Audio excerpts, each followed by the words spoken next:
Alright, g'day ladies and gentlemen. Welcome back to MagzTV, and welcome back to the channel for Battletech. Sorry, I'm a little bit scattered here as I get everything all set up. G'day to everybody that is in chat.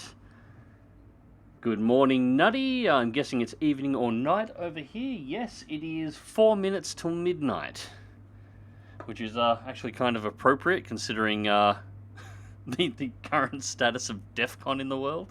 Gee, it's been a couple of interesting days, hasn't it?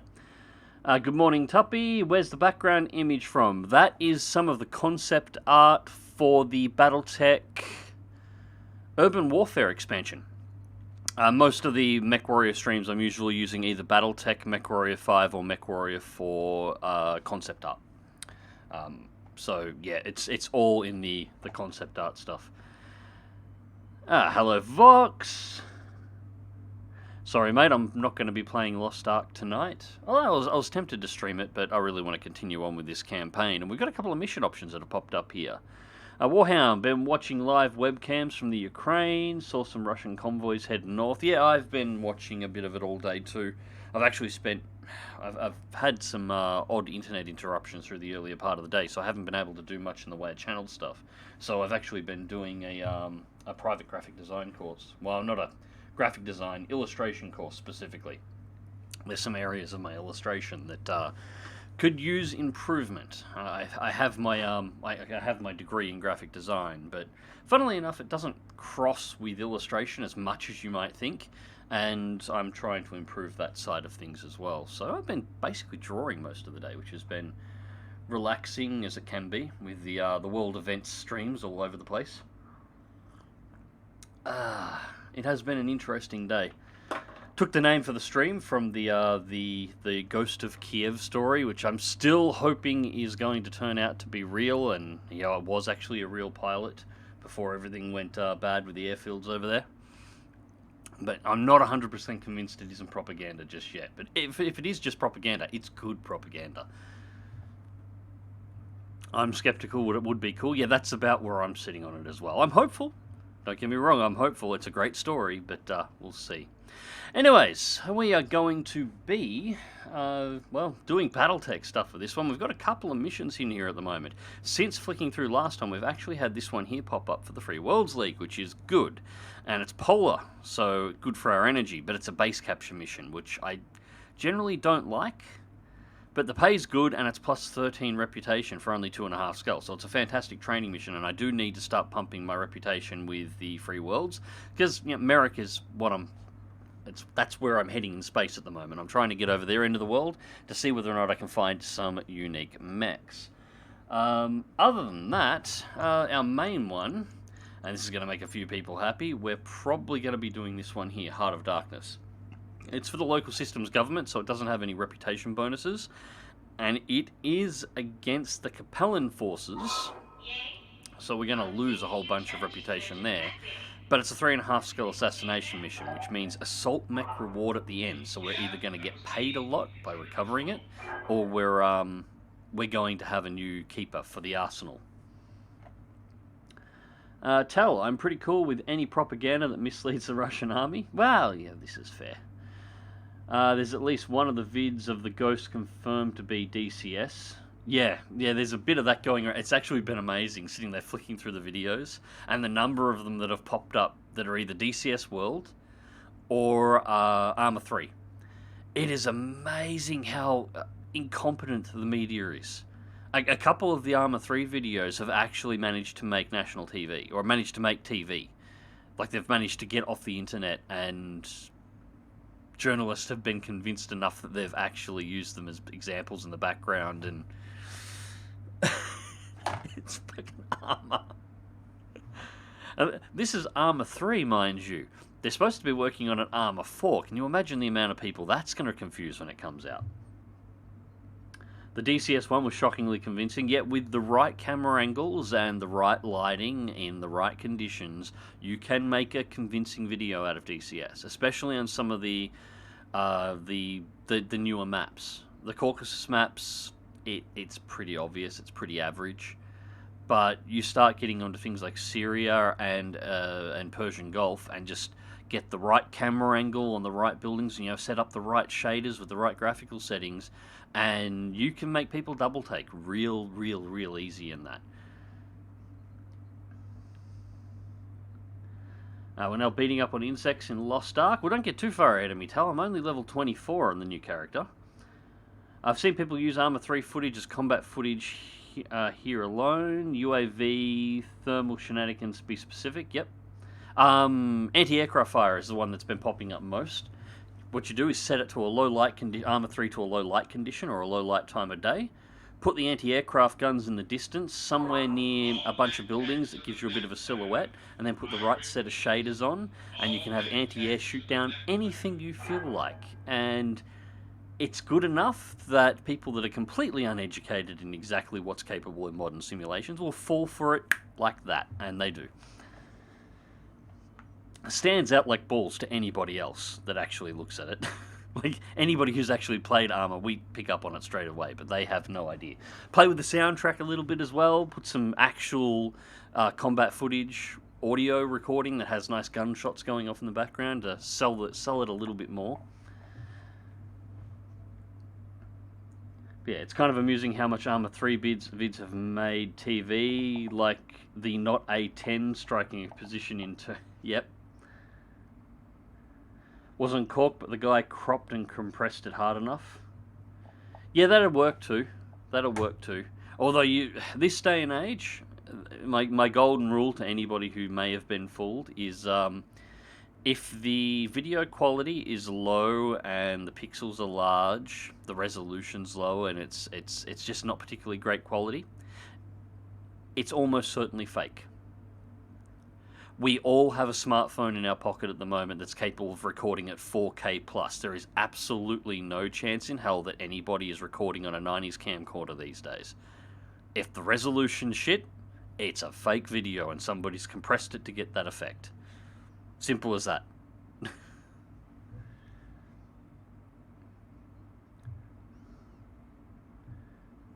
Actually, I should probably put a proviso on that. It doesn't necessarily mean it's fake, but somebody has seriously video edited it for some reason. If the camera isn't shaking as well. Well, that's that one not always true, Nutty. I mean, I've got, for when I do some of my recording stuff and some of the photo stuff that I do for graphic design, I've got stabilizers. They're surprisingly cheap, and a lot of people have them. You just... little handheld unit. It's only a couple of inches long, and you put the camera in it, and you'll be amazed how steady a shot you can get. It's CCTV footage plus software stabilization exists, you know. Yes, CCTV footage does, but CCTV footage generally doesn't look off into the sky. It generally tends to be focused more on the ground. At things that CCTV would normally be scanning for. Software stabilization, yes, but as I said, a lot of people just have handheld stabilizers these days as well. They're not difficult to come across. You can pick one up at Buddy Officeworks for like about $40. They're not much. And if you happen to have something that's bigger than a smartphone, like a professional camera, a lot of them will have stabilization built in these days. You know, if it's something that isn't super budget cheap.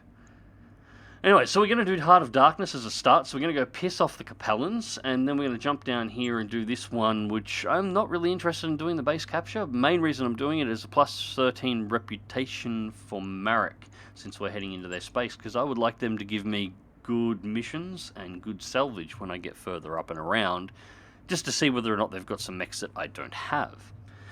So, I need to get that quickly over there, because I've got my activity feed in the wrong spot, so I can see what's going on. And we will negotiate a contract here. Now, money-wise, I'm really not concerned. I mean, we're sitting on 7 million at the moment. So we can go 419 on this and see what we can drag out of it, and if we tank this mission with high repair costs, it's not going to make the slightest difference.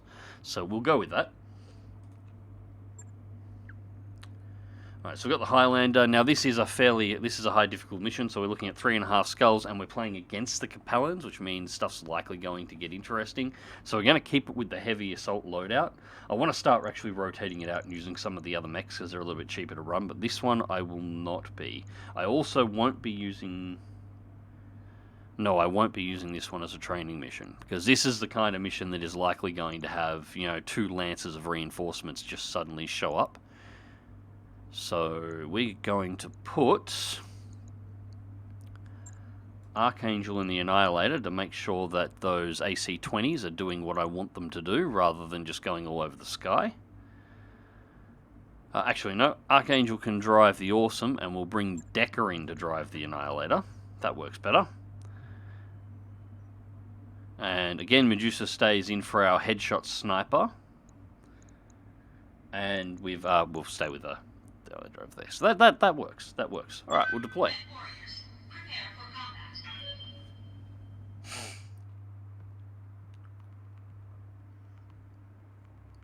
Is the volume a little bit low, guys? That sounded a little bit low then.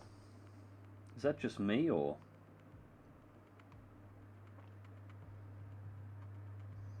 Like, how's my sound to voice coming through?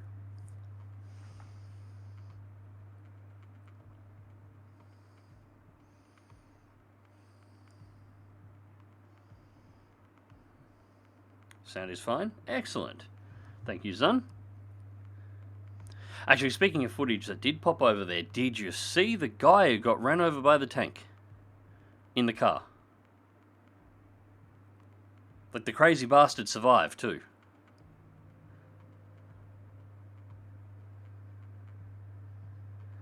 Yeah, I saw that and I went, oh, that's a gore video. That's a gore video.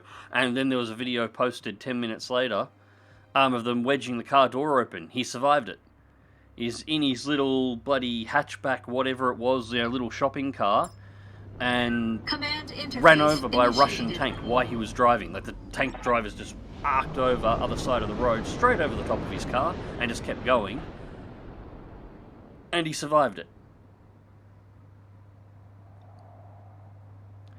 Skimmed it, didn't want to watch it for obvious implications. Yeah, that was my first thought. I didn't know what it was the first time I saw it, and I went kind of, ugh. And yeah, as I said, about 10 minutes later, I got one, and they're wedging they're breaking the car door open because he was trapped inside of it, still alive. I don't know how banged up he was, but he was talking to them while they were doing it, and he didn't seem super panicky. So likely, like, he might have he's probably broken something, but it didn't seem to be something that was life-threatening. Just...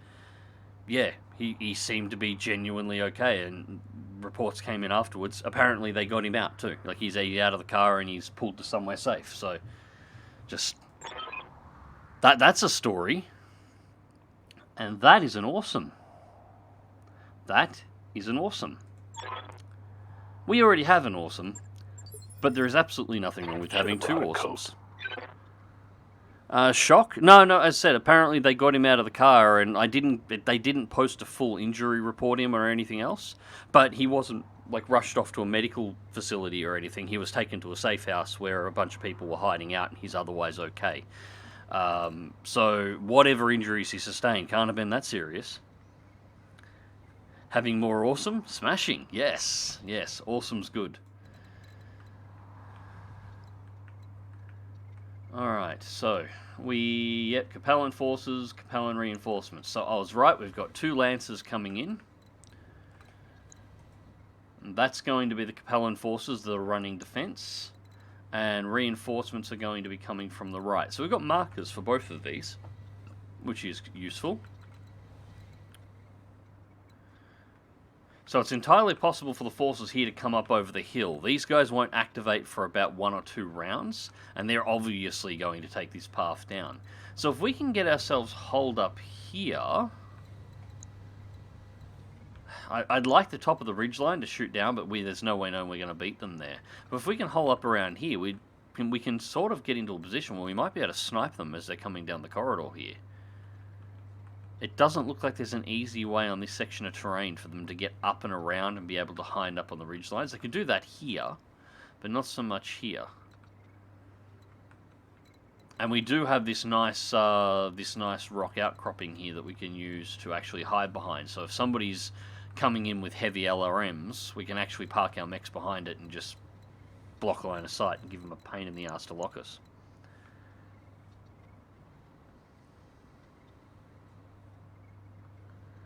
If you see any footage of what appears to be a girl in blue riding a bike, immediately stop watching it.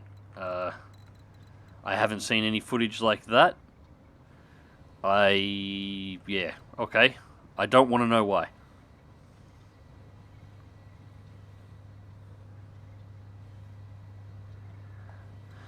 Okay, so what are we going to do? Yeah, well, I suppose we'll just get this moving and bring them down. I'll keep... No, Decker goes straight down the center. Oh, and we have contacts already.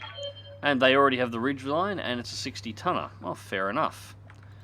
In that case, we'll put the Annihilator... Hey, let's get in closer with the Annihilator. Aye, aye. Can we actually light it up? Are we getting far enough? Probably not, no. I'm ready. Alright, Archangel. Moving to position.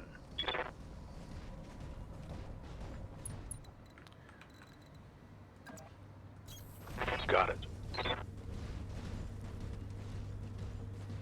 Alright.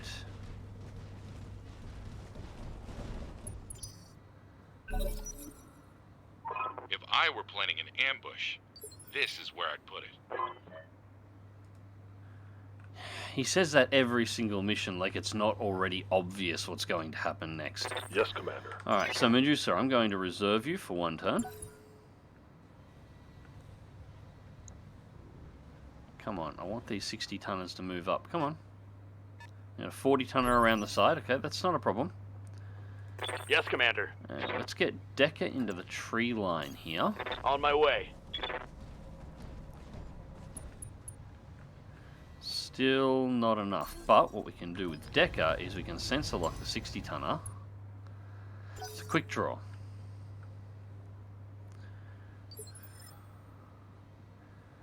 Alright, Medusa, again, you can be reserved for a turn. Acknowledged.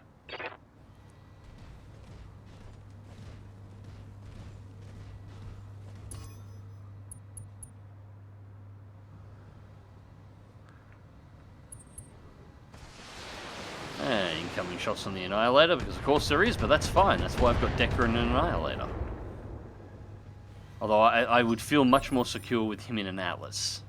So we do need to get an Atlas. Good to go. Alright, so Medusa, precision shot. Head, large laser 2 PPCs. Confirmed. And you missed with all three. That was pathetic. Come on, Medusa, you can do better than that.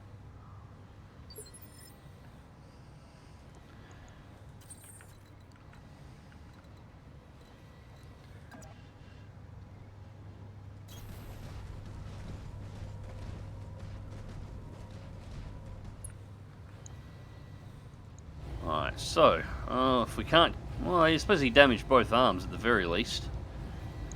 Let's just ruin the quick draws today. Jump jets destroyed on the initial draws rifle strike.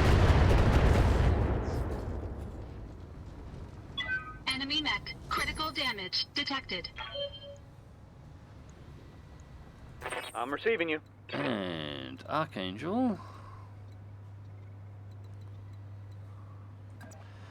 I'm just going to keep you on the tree line for the bonus for the moment, because I haven't seen what the rest of the mechs are going to be yet. We got a 75-tonner around the corner. That's Bon appetit. interesting. Right arm destroyed. Some of the weapons taken out. Take that. And we got a knockdown on the quick draw. Okay.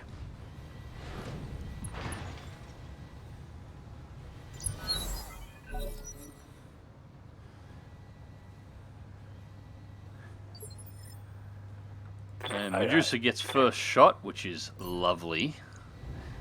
That means I can... You know what? Yeah, this is a quick draw. I don't care too much about a quick draw. Let's just kill it. Okay, quick draw's out. You don't have to worry about that one. And that's a 33% on that kill, so there's only 3 mechs. This isn't a full lance. The escorts are only 3 parts, with the actual commander being a 4th. We got a Vulcan.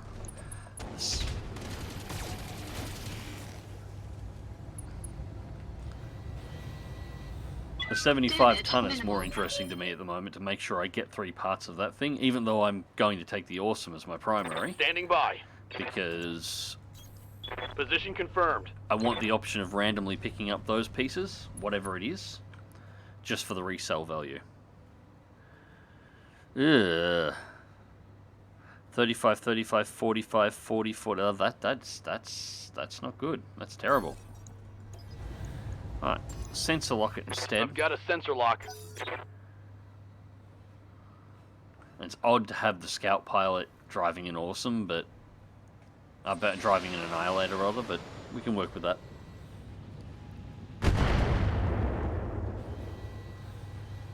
Damage minimal.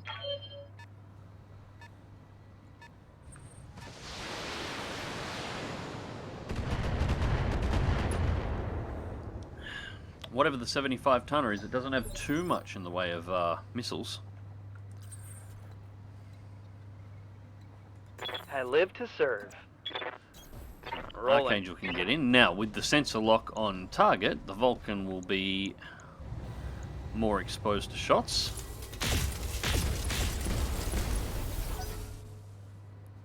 At least in theory. Now, cycle the Gauss rifle down for this turn.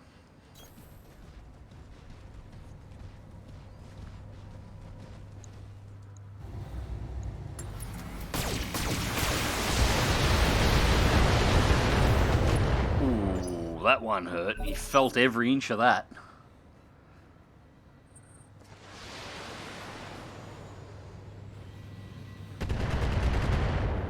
Okay, so the supporting units are coming in with something with very light LRMs as well. Nothing too major, though. Commander. Alright, so you're not actually going to fire this turn. Medusa, you're going to cool off because you've had your shots. These guys are going to finish this off and go and clear what's around the corner. I want you to head up to the ridgeline to shoot whatever that is in the head.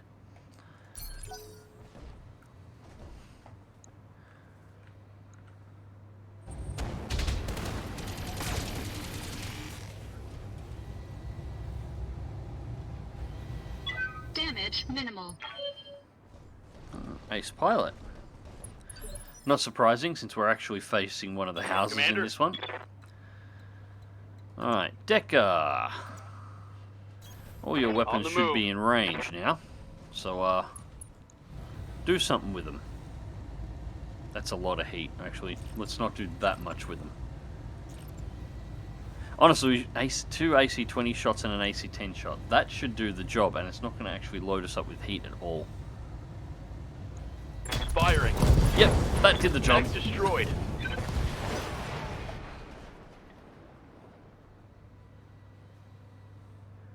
Tuppy the Ducky, my bank just called to try and sell me life insurance. They've Where got the a hell in sensor the lock world on do me. you live where that happens?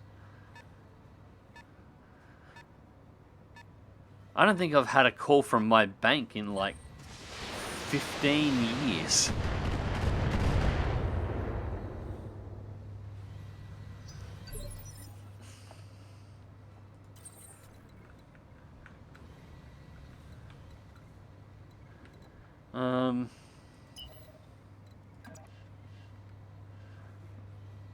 So we'll sprint and turn right and see what we can see over here. We got a 65 tonner incoming.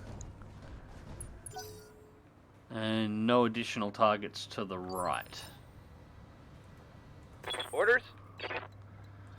Again, we'll sprint with the Awesome, or as far up as we can possibly get. England. Yeah, I don't like that. Banks selling your life insurance and randomly calling you during the day to try and, you know, solicit it. Ugh. Orders.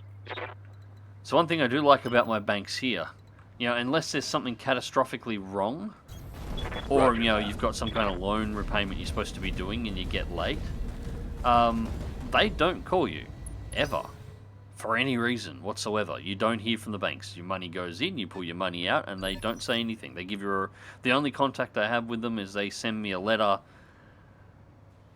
at the end of every month with a statement report. That's it. And I've been trying to get them to stop that and just send it to me digitally.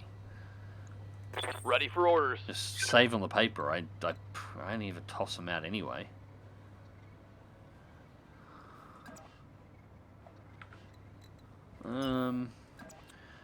We actually might try and get the Annihilator up and over the... Actually, is there a spot over here we can get down? Only the spot here. And the mission objective is over there. Yeah, that might be the faster way to go for the Annihilator rather than going out and around. Although, no, he might need the coverage over here. We've got 2 now. Right, so... Light damage, Commander. Yeah, they're getting a bit predatory here. Banks can offer you shit like that. They've also sent me an email about it too. Yeah, that would piss me off to no end. Yeah, very glad that doesn't happen here. Hope the banks over here never get the idea of doing that.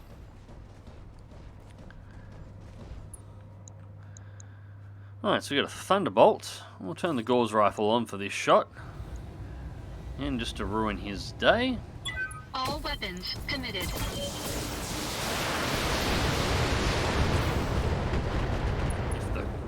Oh, whoa, okay, we hit the head. I was going to say, if the Michael Bay flares would go away so we could actually see where the damn missiles are landing. I'm here. No line of sight to the Thunderbolt, so we can't follow up with an attack from the Awesome, but we can absolutely start on the Wolverine.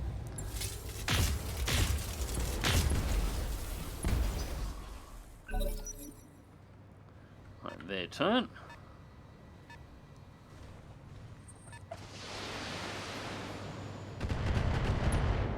We've been trying to reach you about your shortened life expectancy insurance policy.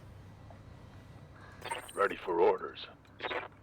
Well, look, this wouldn't be a problem if the world would stop being crazy. As I said on Discord earlier on today, or was it yesterday? I'm having trouble keeping track. You know, it would be nice if we could go back to, you know, 2018, 2019 levels of boring. You know, early 2019, not Australian bushfire 2019. You know, somewhere around the mid, you know, June, where the only sort of stuff we had to worry about was the media screeching about the Oompa Loompa in the White House and reviewers online basically in a war with you know, internet gaming as a whole on YouTube over the quality of their reviews, which is still sort of happening, but it keeps getting overshadowed. Can we have that world back? You know, that was boring. Boring is good. I would like boring back again sometime soon. I'm getting sick and tired of everything else. I have 35 to the head, and we are going to cycle every weapon we have. We don't have a direct line of sight here because we've got the rock in the way, so hopefully a couple of these get through and pop the Orion. One of those definitely hit. Yep, pilot head injured. Alright, so I want to drop this Orion. May you live in interesting times. Supposedly a Chinese curse. Yes. Yeah, no, that is actually a real thing. And, yeah, no, I'm sick and tired of living in interesting times. Thanks. Stop. I'll go back to boring Just times. Embarrassing yourself. Good to go. Moving to position.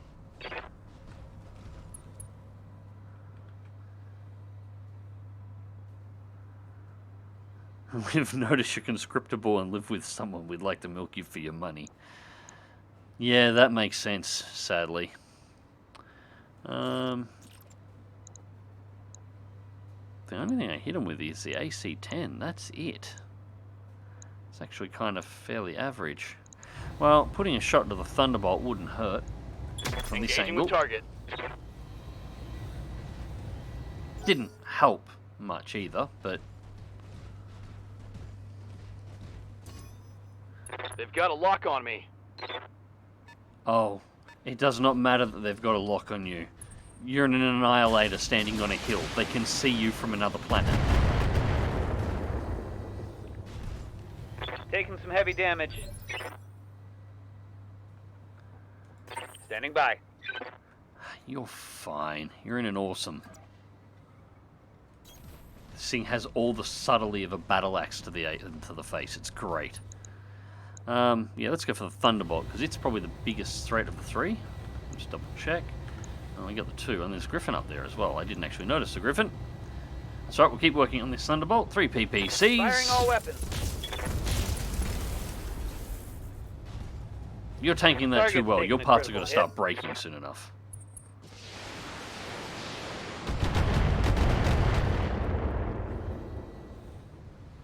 Damage minimal.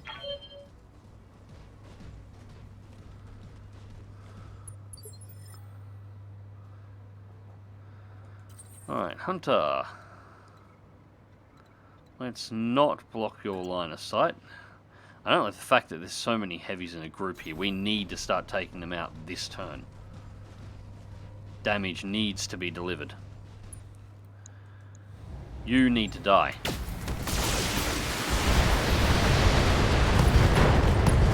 There we go. Cool. That's what I wanted to see. Enemy mech destroyed. Start cutting down some of these guns that we're facing at the moment.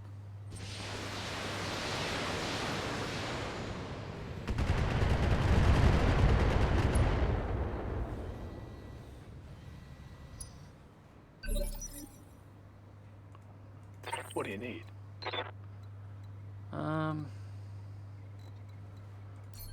If we go precision strike, can we even... No, we can't hit the head from there. Alright, so we've got to actually run ahead and turn around so we can actually get the headshot. Come on. There we go. Again, we've got the thermal load to do a full cycle on all weapons again, so we'll do that. There we go, that's what I was after. Okay, so that's one mech recovered, or at least the parts for one mech recovered. And the Marauder's going to need a cooldown for a turn now, but that's fine, because its next target's going to be that awesome.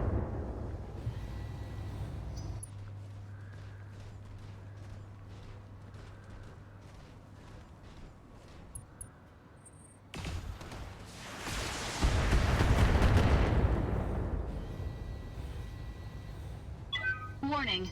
Armor low. Waiting for orders. Where are they getting into? Alright, that leg's looking a bit shit. You gotta watch that. Stand to 100 armor.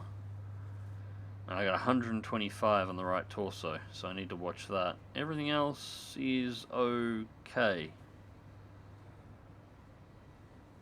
Yeah, okay. We can stick with that. That's okay. Receiving you. Now, we need to get as close as we possibly can, and it's still not going to be close enough.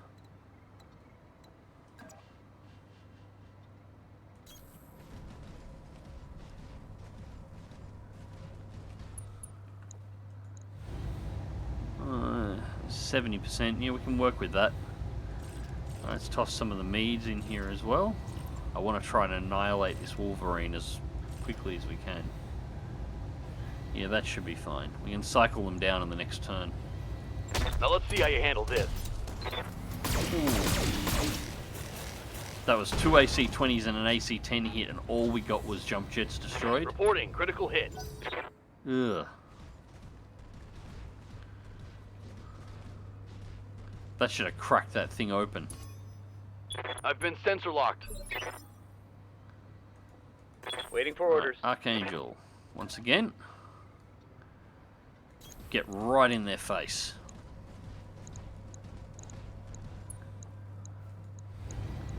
Confirmed. There it goes. Senator also destroyed. One less Wolverine target. taken out.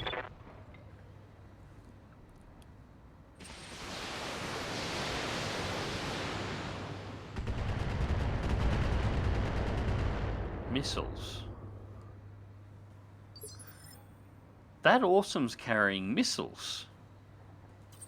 It's the only mech up there that could have fired that shot.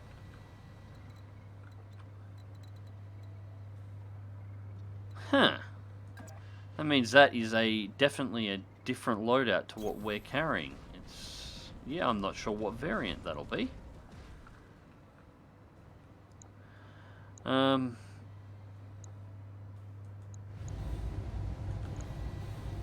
Yeah, we'll go for the Thunderbolt. We should be able to peel the entire side open. All weapons committed. Heat sink's destroyed. Is it going to take the arm? We did not take the arm. Damn it. Enemy mech. Critical damage detected.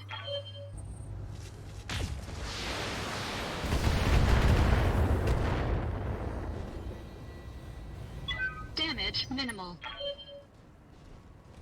Another ace pilot that's going to shoot and run each turn. Yeah. Alright, Medusa, you are going to be sprinting this turn.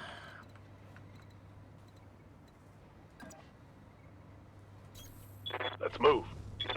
Clear this ridge line and get over here and see whether or not you can actually find this awesome that's lobbing the missiles in and get a kill shot on it.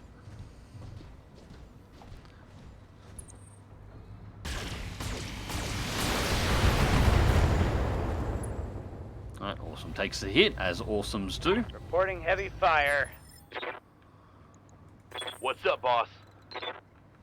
Now, Move order received. alright, that is kill range for the awesome on that Thunderbolt. Let's pull the meads out on this one. 2 of them at least. Yeah, we'll just pull 2 out. 2 mediums, 2 AC-20s, 1 AC-10. And he misses with one of them. Okay, could have been worse. Scored a critical hit.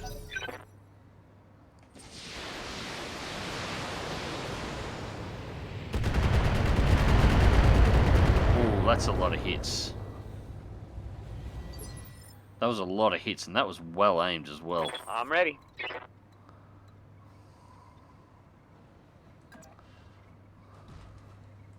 That's alright. If I order keep my received. right hand side exposed, this side will still have armor. Firing a full salvo. Next destroyed. Good, Thunderbolt's out of play. Now I do need to watch... I'll jump over this way because I do need to watch showing my back up that hill.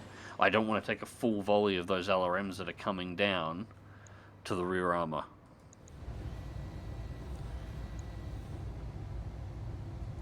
All weapons committed.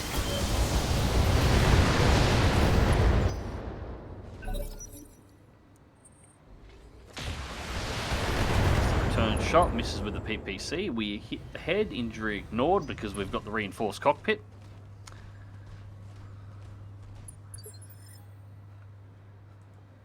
Yep. Now, Medusa, you... So he's supposed to be up here somewhere.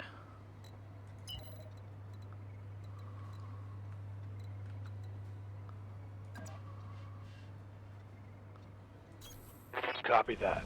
Let me find him.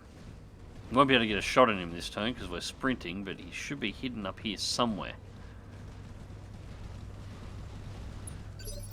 There he is.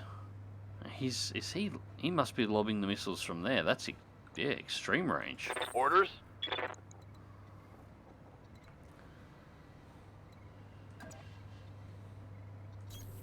Roger that.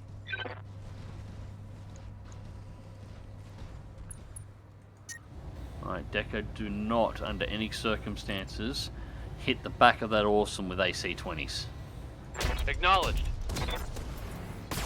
Apparently, do not, under any circumstances, hit anything with those AC-20s.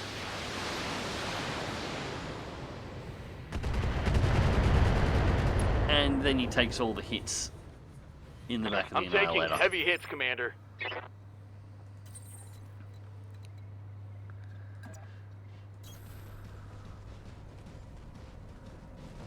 Medusa, make it go away. Not quite yet.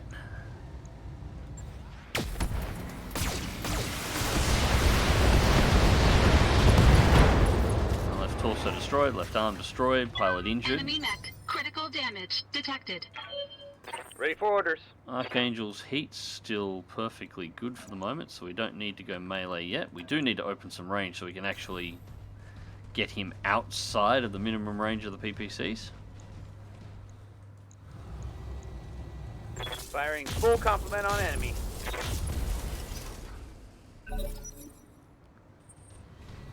These things are putting up a lot of a fight.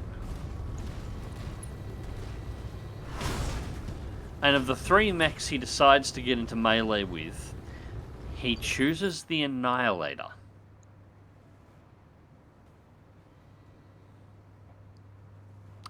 Okay. Receiving you.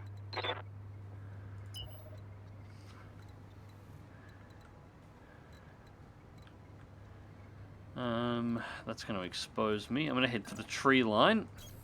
Affirmative. He's a long way back. But as soon as that Griffin goes down, he won't be able to lob anymore, because he won't have line of sight on any targets. Right, Commander. Decker.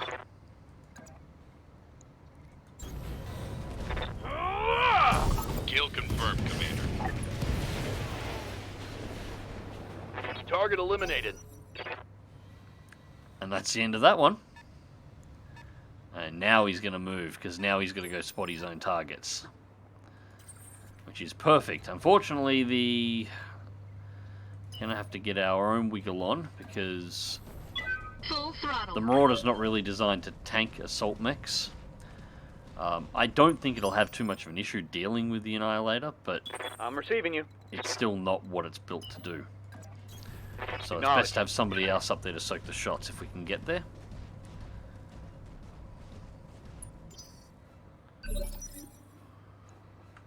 Waiting Right for now.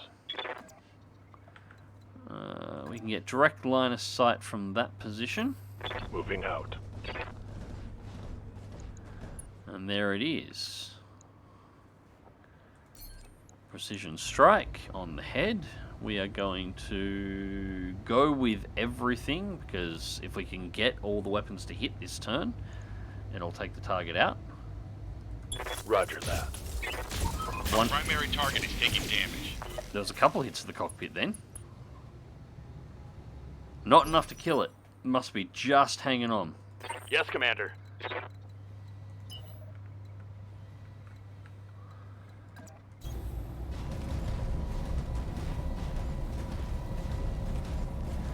In other news, Miles of Mayhem is set to arrive in Ukraine this evening. I was under the understanding he was already there, or he had already been there once.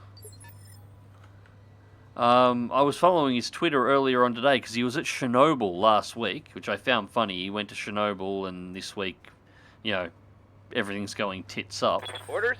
So it's appropriate for him. Everywhere he goes, chaos soon follows. But he seemed to have been funding or had spent money to be getting, I think he said on his Twitter feed that he's getting 15 people out that were in trouble, and he blew all of his savings in order to be able to actually get them a path out. So if he's going back in, he might be going back in. He was there, left, and then decided to go back when it went hot. Yeah, okay, that makes sense. Okay, yeah, I was pretty sure he was already there, so he must have already got those 15 out, and is turning around and going back in. Yeah, look, I've got to say, balls for the kid. I do know he has I know they're not popular at the moment, but he has a GoFundMe up at the moment, or he's trying to gather together enough money to be able to afford to help various people out as he goes through, because he can't fund it all himself. Yeah. Yeah, I know GoFundMe's not super popular at the moment, and that's fine, but otherwise, for those who don't mind, it might be worth having a look. The funny part is, he's just a kid that got famous for doing something that was, let's be perfectly honest, stupid, but worked out in his favour. And so he's been continuing to ride on that, and in the process he's actually seeming to help people while also providing often better journalism than the journalists do on the ground. I like him. I like him a lot. I think he's good. He's nuts. There's no denying he is crazy, but Going full throttle. He embodies the English explorer archetype. Yeah, well, he does. He's crazy as a sack of Orders? cats, but I cannot help but like him.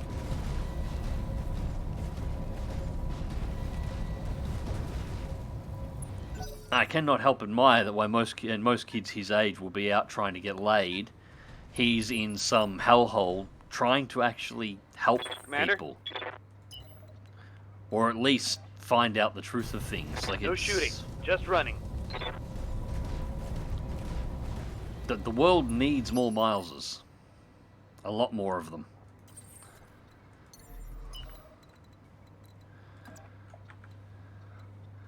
Alright, so this should definitely get the attention of the Awesome at the very least, because the Highlander will now be in direct line of sight, so we can engage. He just needs a pith helmet and a safari suit. Somebody is bound to have sent him that already. There is no way known somebody has not bought him one of that. He may not wear it, he'll have something like that in the cupboard. Waiting for orders. There is no way known somebody hasn't already done that.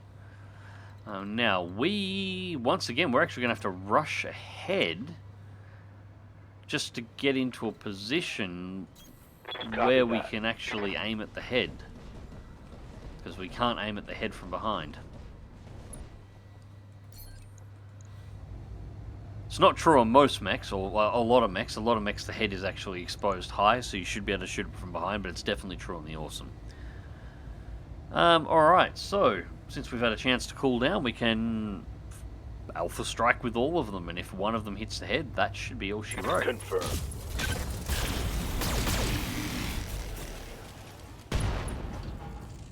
Nope, only one of the meat lasers Target hit, and he taken a must have critical hit. just had enough to be able to survive it.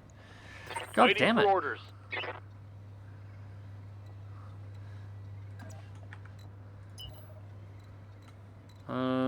That's not going to be a great path. Alright, we'll sneak around here. Sneak with an Annihilator.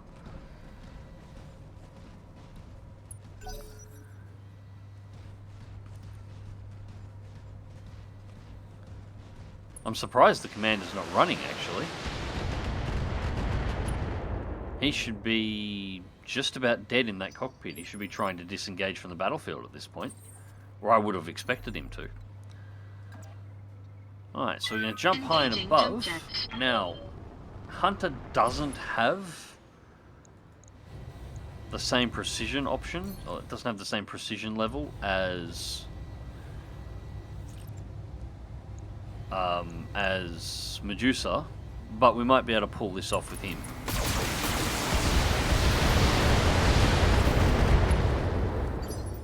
Unfortunately, no.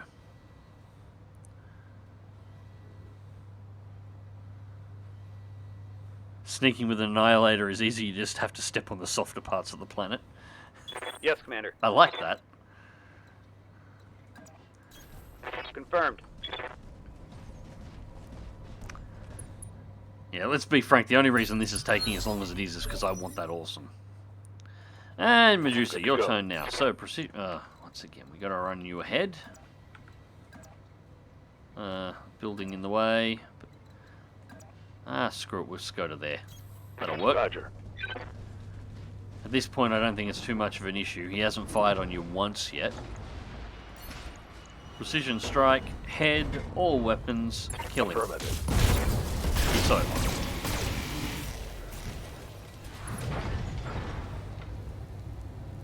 Enemy down. King, did you put those triple plus medium lasers into the Marauder? Yes. I've slowly been upgrading all of my Mission Marauder's weapons. successful. I think they're double plus on the PPCs as well. The only weapon that isn't upgraded is the large laser. And I'm specifically looking for a large laser that has a reduced heat. Extra damage is good if I can get it, but a reduced heat is ideally what I'm after.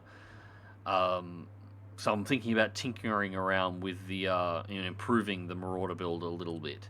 I've had a few recommendations come through the YouTube videos. One of them was for a quad 4 laser setup, but that's actually not a really great option. Outside, unless of course you can get 4 Star League level large lasers, which are rare as rocking horse shit. So Outside of that, it's not a great option. And I don't have the Marauder variant that I need to fit the Gauss rifle. Although I do have a spare Gauss rifle, so I am looking for another Marauder if I can find one. Alright, so we got our 25% and 10% bonuses here, which don't amount to much. We only get 118,000, which is basically enough to spray paint the mechs and maybe bolt the standard armor back on. Nobody took any real damage, so we're not going to have any major losses here overall. There might be some minor repairs that need to be done with stuff when internal. Medusa, once again, MVP with 3 kills, 2 on the Awesome. The Awesome pulls a hell of a lot of work. 2 on the Annihilator, and only 1 on the Highlander, and that's only because I tend to not... You know, let the Highlander get 1 kill, and then I don't stress about it too much. You know, it's my best pilot in basically my best mech, so... Alright, Awesome. Awesome, and...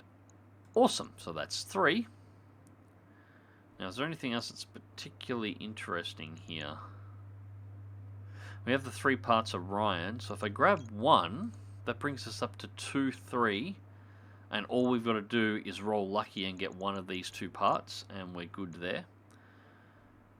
Plus 4 accuracy AC 10 would be nice, but I'd rather random roll for that one. It's not quite good enough for me to spend a select slot.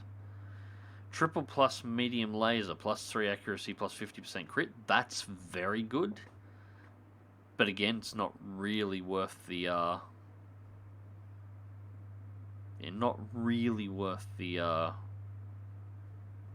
the slot. Not when a potential 2 mech recovery is in play. So 12 million in salvage currently. Drum roll. We do not get the extra awesome part. We got jibbed. We do get the double plus AC 10, and that's all we get. We don't get the mead laser.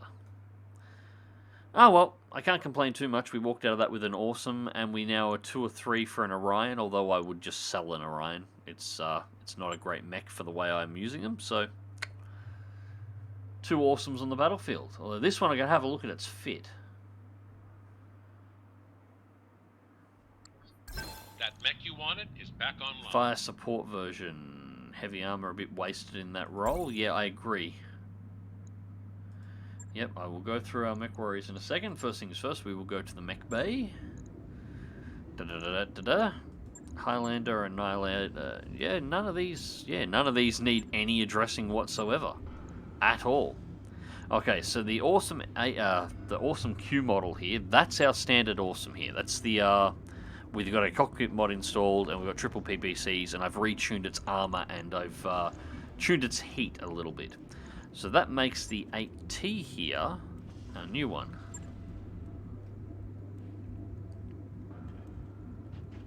LRM racks. LRM racks and large lasers.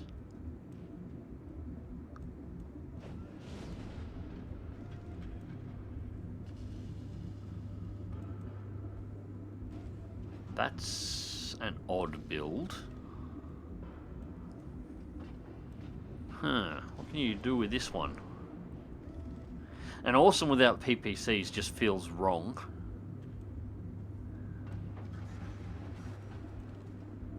Its armor seems to be tuned really low as well. And that LRM ammo in the center torso. Ugh.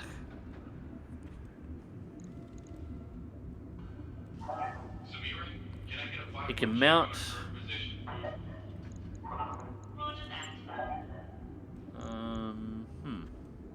How many slots? It's only 3. It could still technically mount 3 PPCs. Actually, could mount 4 PPCs. 2 per arm. But it leaves them vulnerable. If you lose the arms, you'd lose all your firepower. The LRMs are a bit wasted on an awesome. I could yank the LRMs and fit SRMs.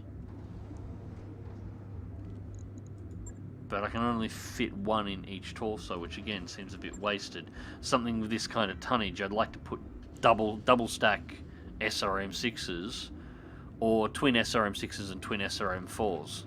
So the missile punch on it is really nasty, and then whack a couple of PPCs in the arms, so PPCs as it's closing into range, hits close range with the SRMs, and then just rips into the targets at point blank.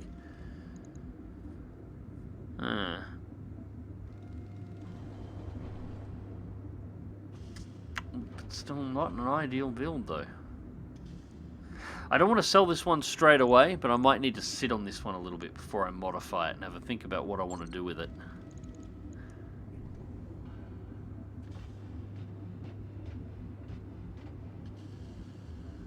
Two SRM6s and pulses. Yeah, something like that could potentially work as well. Something that just needs some. It needs more punch, and it needs to be set up for close. Awesomes need to be set up for close range. I don't care if they intended this variant to be fire support. It has the same amount of armor as a regular Awesome, and Awesomes are, well, the name is appropriate. The name is very, very, very appropriate. These things are awesome, and they are built like tanks. It's great. They are one of the, well, they're straight up the best mech in the 80-ton class. There is nothing else the Innisphere has in the 80-ton class that I feel is superior to the Awesome. The Awesome is the mech to have in that weight category. Yeah, it gets outclassed once you go higher. You know, I'd take an Awesome before I took a Battlemaster. And I like Battlemasters, but the Awesome is better. But we'll have to have a little bit of a think about that one, I think. Anyways, since all of our mechs are going good, we'll jump over to our mech warriors and see exactly what they're up to. Hunter's actually got points to spend as well, so he can pick up his 10th point in piloting, but I'm actually going to throw it into Guts instead, so he's going to be 9-9. Mech warrior training He'll complete. be maxed out soon enough. Now, Yes, Commander. Archangel, we can get you up to 8 tactics.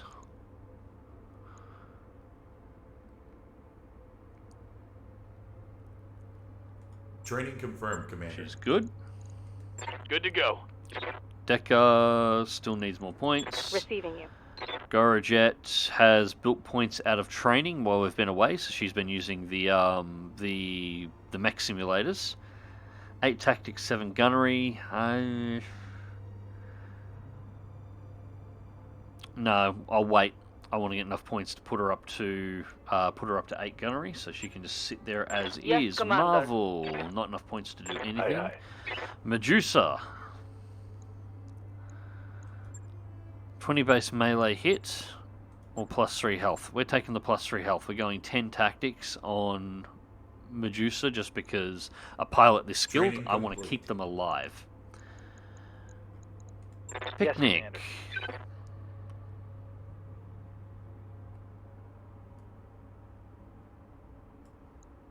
Yeah, 7 gunnery. Although, you're really lacking in piloting. Yeah, we really need your piloting up to a minimum of 5.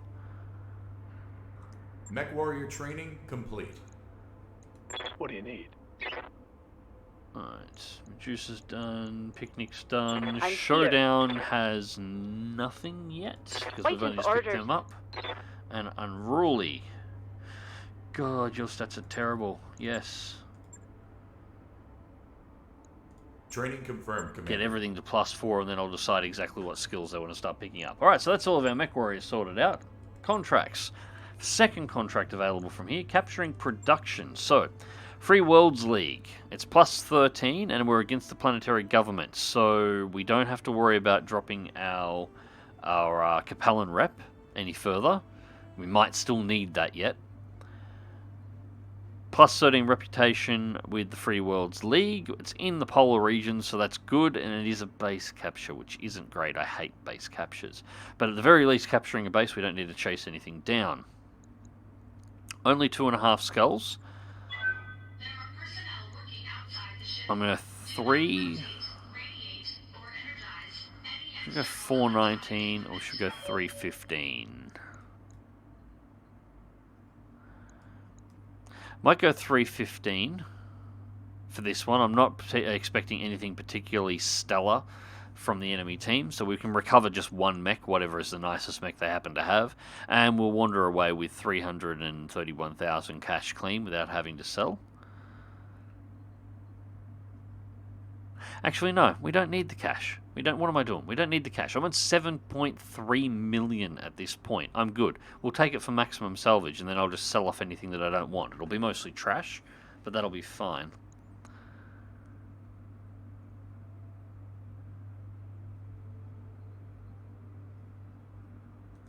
Does this game have stub-nosed PPCs? I can't remember when they were introduced. I know they're available on buildings. I'm not entirely sure on buildings. On vehicles, I've never seen one for a mech. That doesn't mean they're not available, particularly in the career modes by default.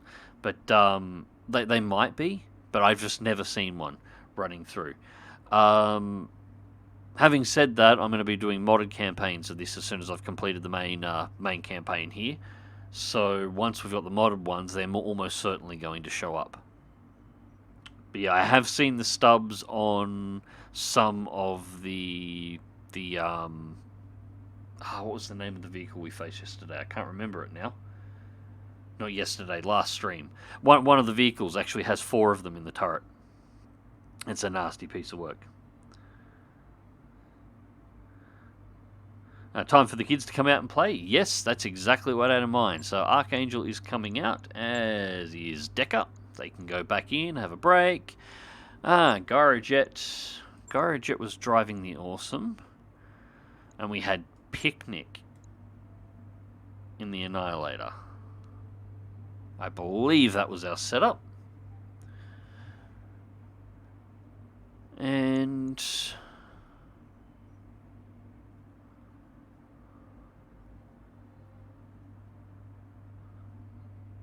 yep, no, we'll stick with that.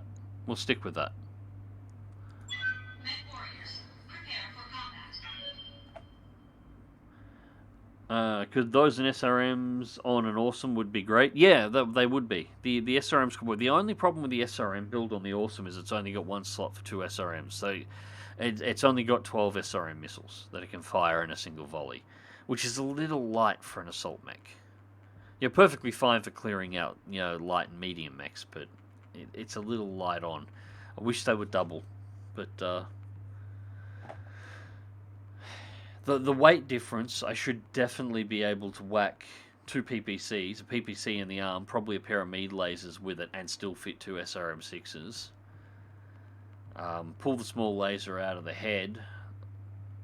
Heat sinks will have to stay relatively close. But SRM ammo in the legs, obviously, and I should be able to max out the armor. I might have to tweak it a little, but I should be able to make it work. That's probably not the bad option, actually.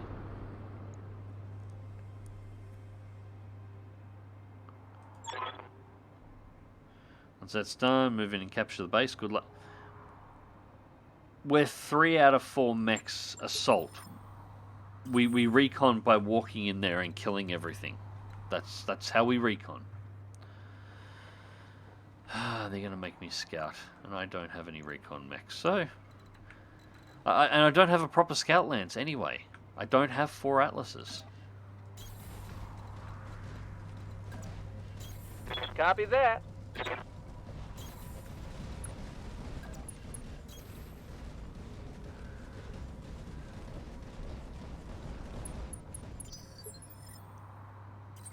Hey, Fallen, welcome to the chat.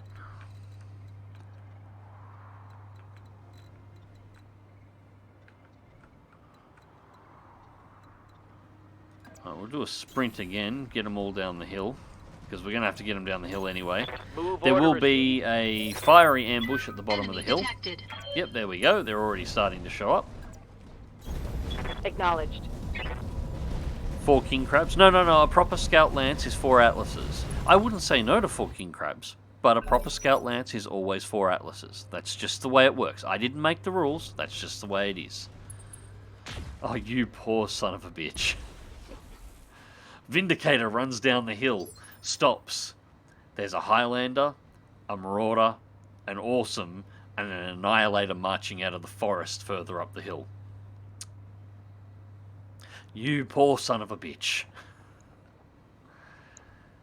We got a 60 tonner there, and we got a 55 tonner. So possible quick draw, maybe? Quick draw, that's likely a Thunderbolt or something in there. Nothing too, maybe Griffin, I'm not entirely sure. Nothing that is overly interesting. I am, however, very interested in that 60 tonner, because that's probably going to be my my payment mech. And it's a dragon, so it makes a liar out of me. That's alright. I will forgive you for letting me get that wrong. Copy that. Ooh, that was a clean hit to the head. Couple of clean hits to the head.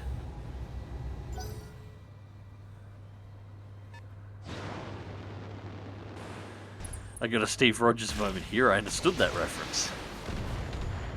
Obviously not new to the Battletech fandom then.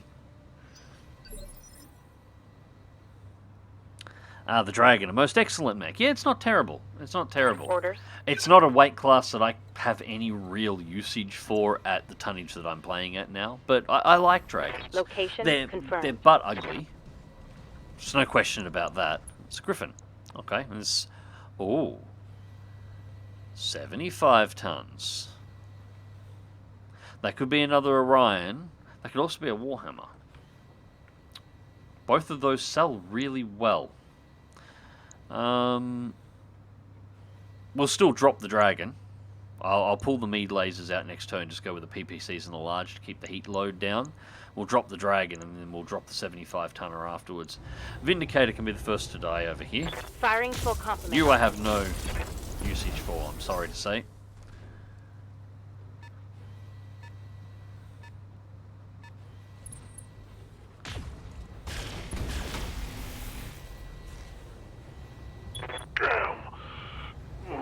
Ooh. I'm gonna need a medic.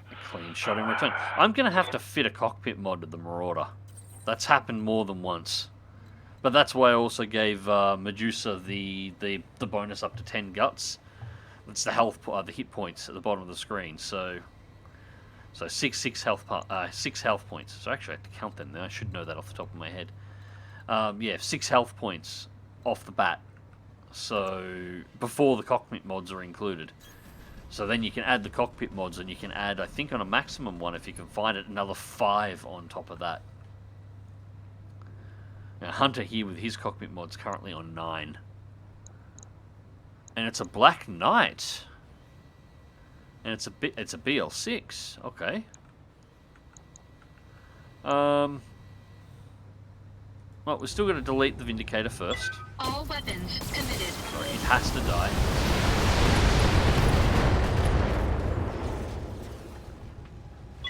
Enemy mech. Critical damage. Boss, I'm afraid to detected. say I have to take a personal day and go to my dear grandmother's funeral. It's her funeral, or I'll have to go to mine.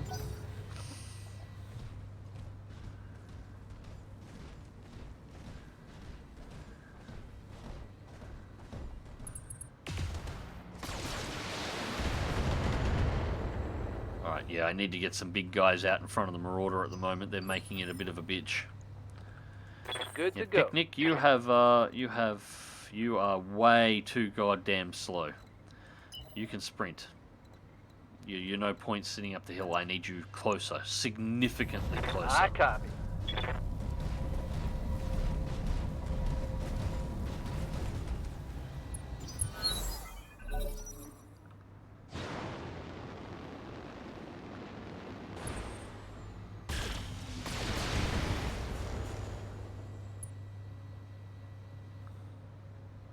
Damage minimal. What do you need? Alright. Precision shot.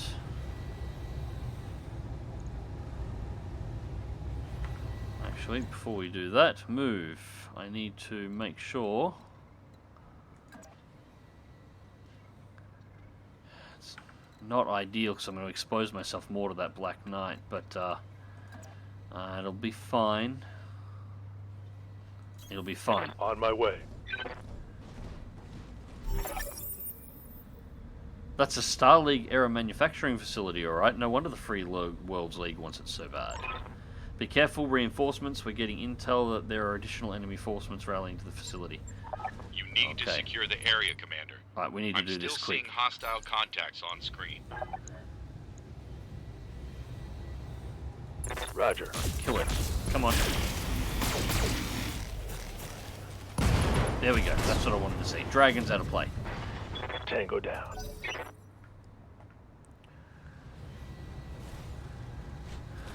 Vindy pilot's getting back up. What are you going to do now? Disengaging would be the smart move, but you won't do that.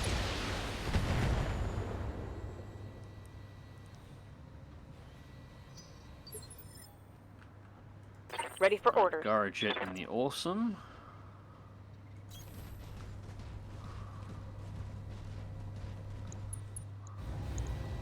Here it comes. Missed with... God damn it.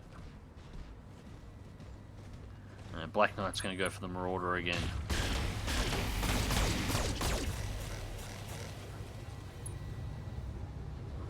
Alright, it's alright. My armor's melting off.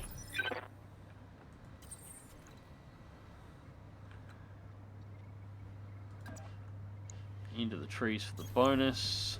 Highlander is going to go after the Griffin. The Vindy should be well occupied at the moment. Actually, it may be not.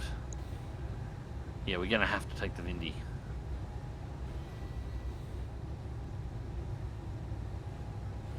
We'll cycle the Gauss rifle out. We should have enough firepower there to still kill the Vindy clean.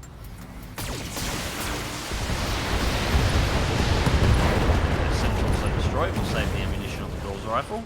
So that's the Vindy and its PPC out of play. Destroyed. And Picnic Yes, will Commander. hopefully be able to get optimal. Yes, that's optimal on the Griffin. On the move.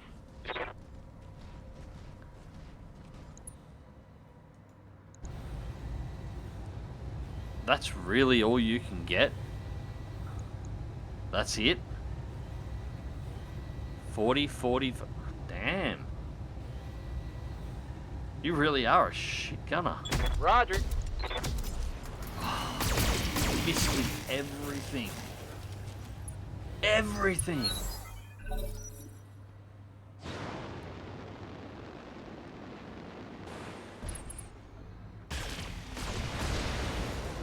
Alright, that's just dirty. Systems holding. Good to go. Alright, the Medusa needs a cooldown for a turn. Where's the best spot? None of them really break. Ah, that one. I can break line of sight down here.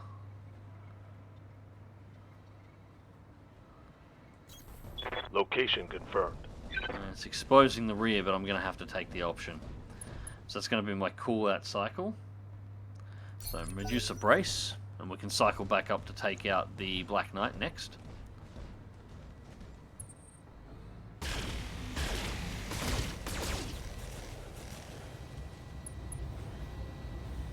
I'm terribly Reporting. disappointed Major about my armor loss. Annihilator pilot. That was terrible. Receiving you. Horrible.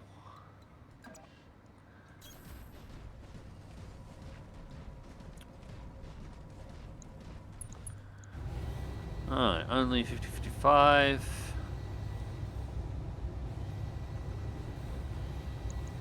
Giving him None of everything them are I've got. particularly good at firing shots, although it looks like those PPCs at least landed. Grouping was terrible, How's but it going? Confirmed.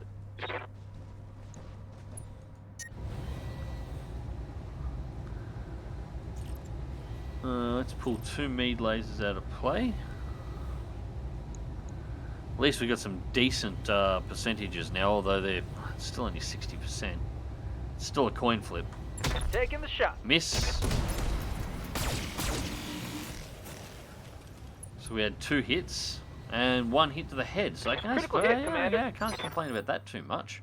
And it's lost evasive.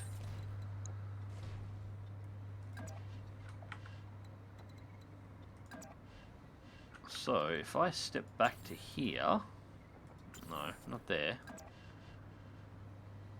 and turn, I'm going to lose line of sight to the Black Knight, provide cover to the Marauder, and still retain aiming on the Griffin. Cycle the Gauss rifle back in. All weapons committed.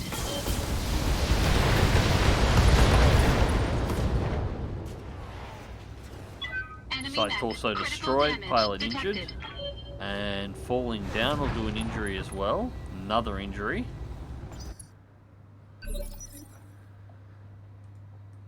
Yeah. Alright, so without having to worry too much here, Medusa can actually step back up.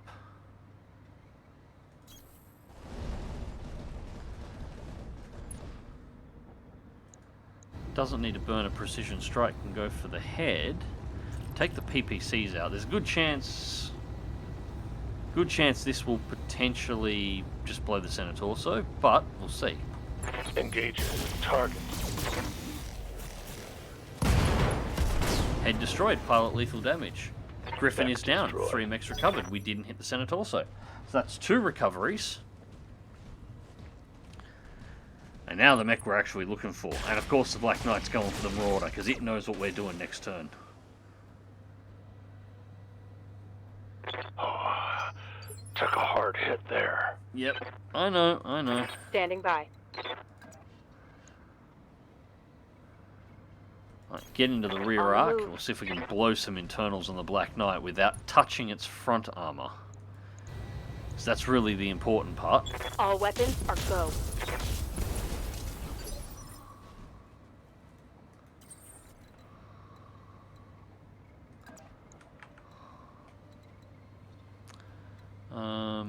We can step out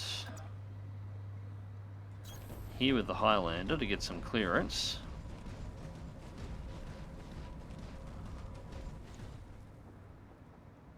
We've got enough points to do a double precision strike, so we'll take the roll on the head with everything in play. All weapons committed. Head hit, pilot injured, we'll take it. What's up, Now, boss? Picnic won't be able to hit anything, but he needs to cool down for a turn anyway. So he can just step out to the side and look menacing.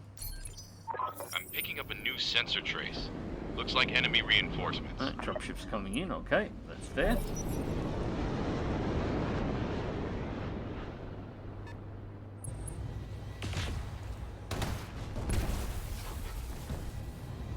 I didn't actually see the weight class of that one, so we'll have to double check that. Ready for orders. Deal with these problems Confirm. first. The damage rolling on the Marauder actually isn't all that bad. Heads down to half. 45.90. That side's a bit rough. 12.95. Yeah. Oh well. Precision strike. Head, everything in play. Go for the kill. Giving them everything I've got. There it is. Pilot lethal damage. Alright, Black Knight's out of play. 3 mechs down. Target eliminated.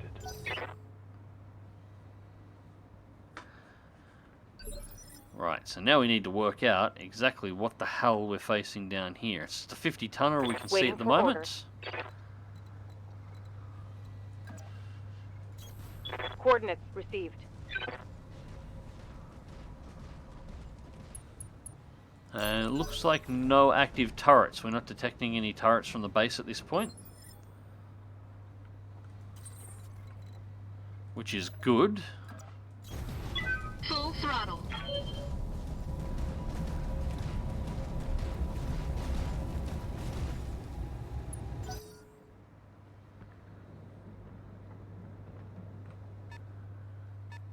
That's vehicle.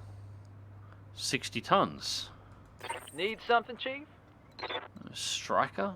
I'm not sure strikers are... they might not be 60 tons. Regardless, I'm going to run down there with the Annihilator.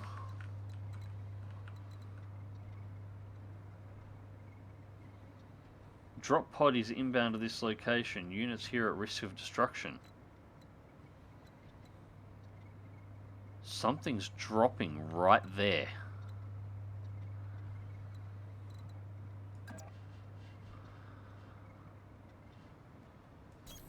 Confirmed. Okay. A second wave of reinforcements.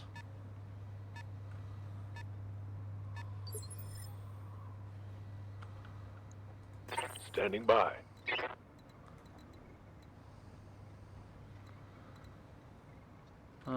Huh. Moving out. Might have just got a little bit of a sneak peek into the future just there. Something's going to drop in that position.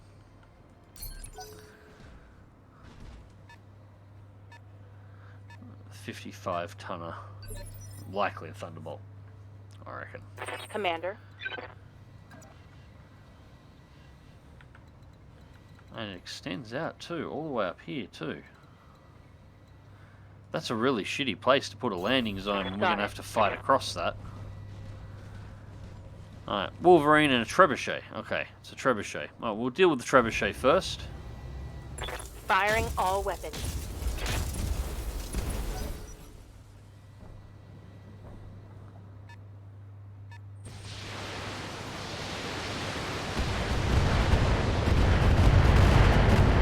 Well, I know what the vehicles are now. They're LRM carriers.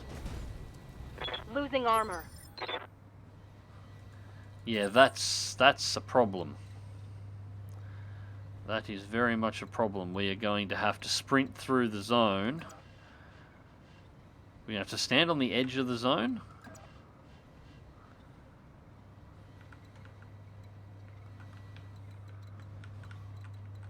We haven't got a warning about a dropship coming in, so I think we can stand on the edge of the zone, and we're just going to make sure we cross that in one turn in case it comes down. Otherwise, the Leopards, when they come in, they will land on you. And that's a one-shot for your mech, regardless of what happens.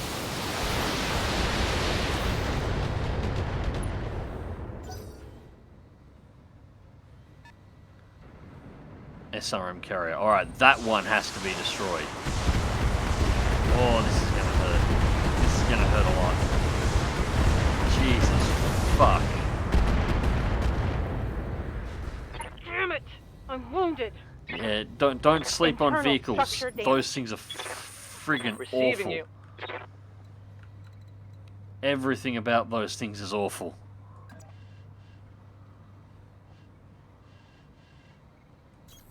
On my way.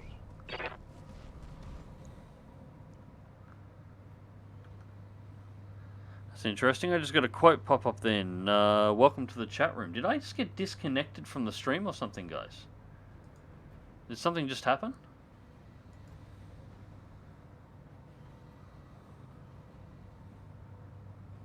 I appear to be still streaming, and it hasn't given me any indication that we've dropped off, and my bitrate's a bit all over the spot. No, that's all fine. Okay, that's odd. That is very, very, very odd. Might be just Twitch having a hiccup on the chat. Yeah, it could be. Yeah, it could be. Alright.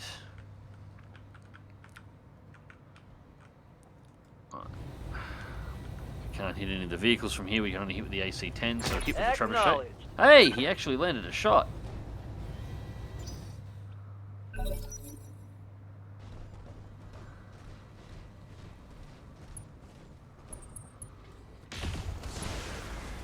Yeah, this is not good. I got to get something in there to cycle out the awesome at the moment. Those 2.5 skull mission, and they got SRM carriers in there. Aye, aye. Ugh. Medusa's Roger. actually got a new goal here now. His mission is now snipe out the SRMs.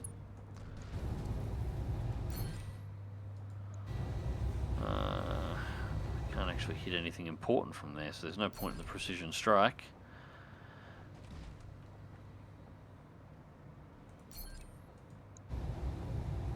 And it might just be the best option just to drop the Wolverine. Yeah, because the trebuchet is going down next turn anyway. Yeah, precision strike on the Wolverine's head. I'm not looking to recover it, I'm just looking to kill it quickly. That'll do. That will do. Right there. That will do Target just fine. neutralized. That's all of its weapons out of play. That's cool. Orders. Awesome. Alright, so we're going to go to there. I'm going to turn right to cover up my right-hand side a little bit. Aye, My aye. feed dropped quality for a few seconds. Yeah, it's possible my net's just glitching out a little bit. Hopefully it doesn't continue. Alright, Copy triple PC PPCs into the SRM carrier to make that go away. God, I hate those Vehicle things. down. SRM carriers and LRM carriers are the worst.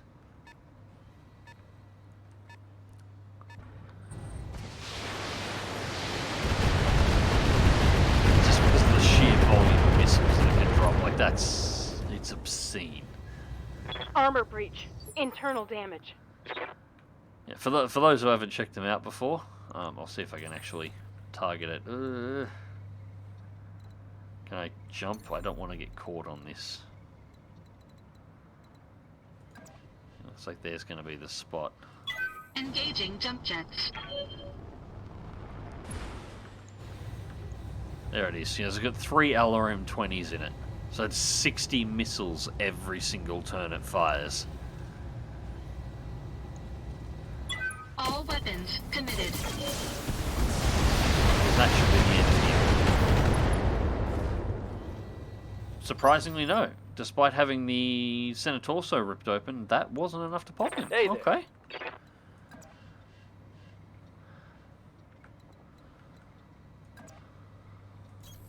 On my way.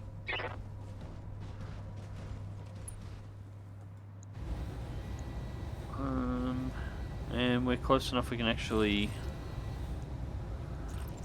Only 65 over 70, so we'll take those 2 medium lasers, higher chance to hit. Got it. Hey, he hit with one of them. Nice. Alright, so our Annihilator actually got a kill and did its job. Tango down.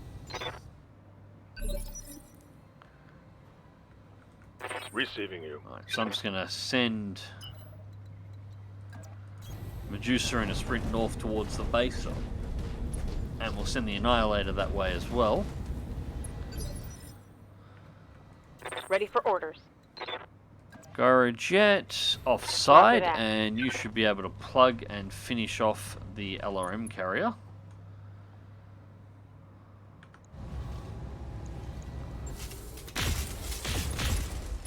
There we go.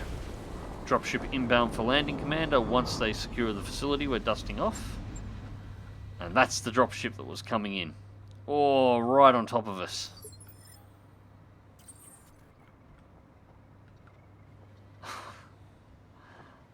They could have given... when this happens in missions, they could give you 1 turn to clear your mechs out of the way. Like, that would be nice. Waiting for orders. Move into position.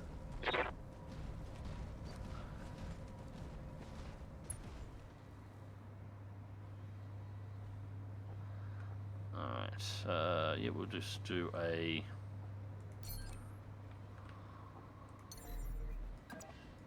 Engaging jump jets. He's actually pinned then, under the wing. He wasn't able to walk out.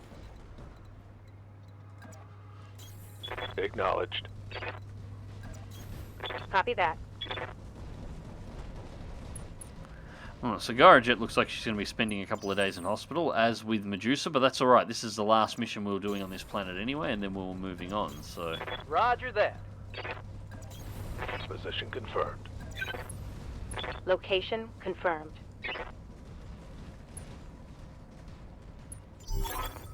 That's it. We've taken control of the facility. Given what we've seen here, I'm guessing Marik will be very pleased with our work. Mission successful. Mission successful. Okay, that wasn't bad. The SRM carrier and the LRM carrier at the end was a bit of a nasty surprise, but the Awesome tanked it, because that is why we like Awesomes. So 104,000, walk away with that mission. The Awesome is going to need some touching up. Everything else looks fine.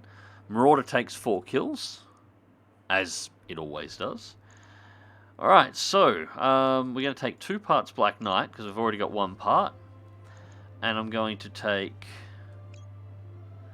I could take 2 parts Griffin at 55 tons.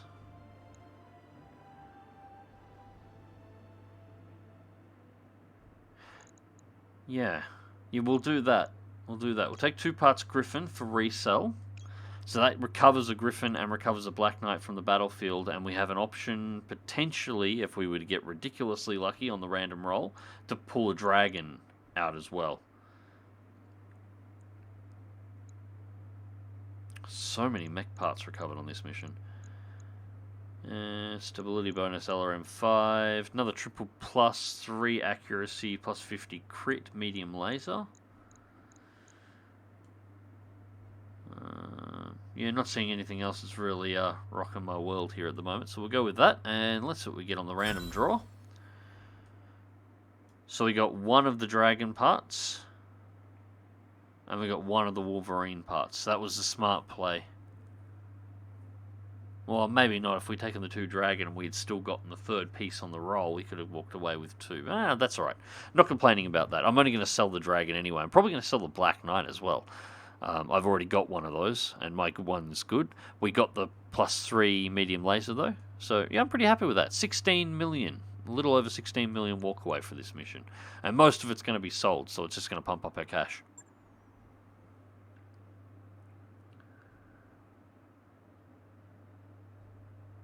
Hey Stygian, afternoon all, first time on the stream.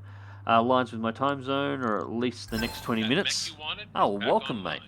Yeah, I started a little bit earlier tonight. I've been pushing things, no, not by much. I was actually meant to start at about 10, but a couple of things delayed me slightly.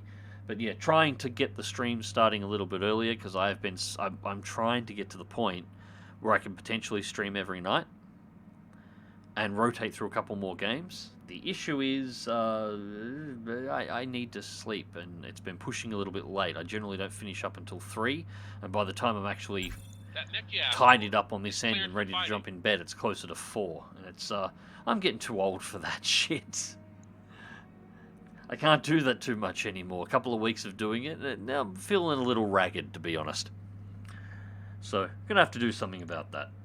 Anyways, so, Mech Bays. So these are pretty much straight cells. Because we've got our BL6, it's already customized and ready to rock and roll, so that's a good one there. We don't really need a second one for our reserve units, so that one's going to go into the storage for later resale. We definitely don't want the Griffin. Like, that's it. We still haven't done anything with that Awesome.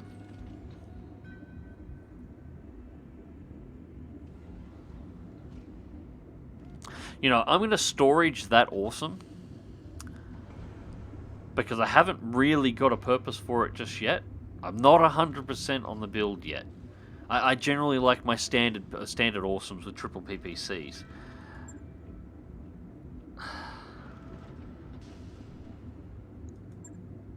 Although,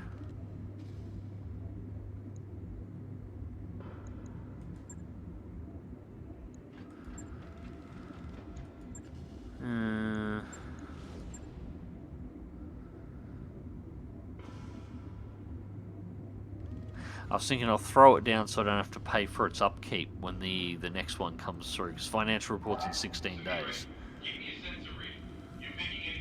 Yeah, I'm going to throw it in storage, because whatever happens, I'm going to wind up refitting it anyway, so that I just don't have to worry about paying for it. I've already got 10 mechs that I'm paying for. I don't need to pay for the one that I haven't exactly made 100% choices on yet. Just confirm that nothing on this is actually broken. No, it's all good. 1 day, 11,400. Logged and noted. That's alright. Shouldn't be too hard. So, Medusa's out of action for 7 days. Garajet's out of action for 10. That's the magic of having the fully upgraded med bays. A couple of major injuries, and pilot's only out for 10. Now, engineering's already sorted out. We don't need anything there, so we just need the star map and to move on. So, we do have a travel contract back, but that's not what we're after. The plan is to get around here. So we might actually jump one at a time to see what missions we fill up with. Segrika. High gravity planet, rocky world, token population, uninhabited, but it does have a battlefield.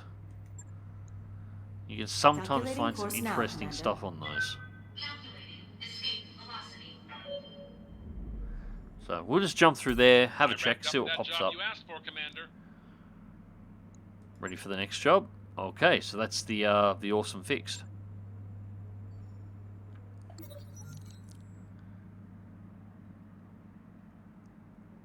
Week 119, day 2. Good as new. Medusa hops off the bed as you enter the medbay. Commander, it's a miracle. I'm good as new thanks to a little-known natural remedy.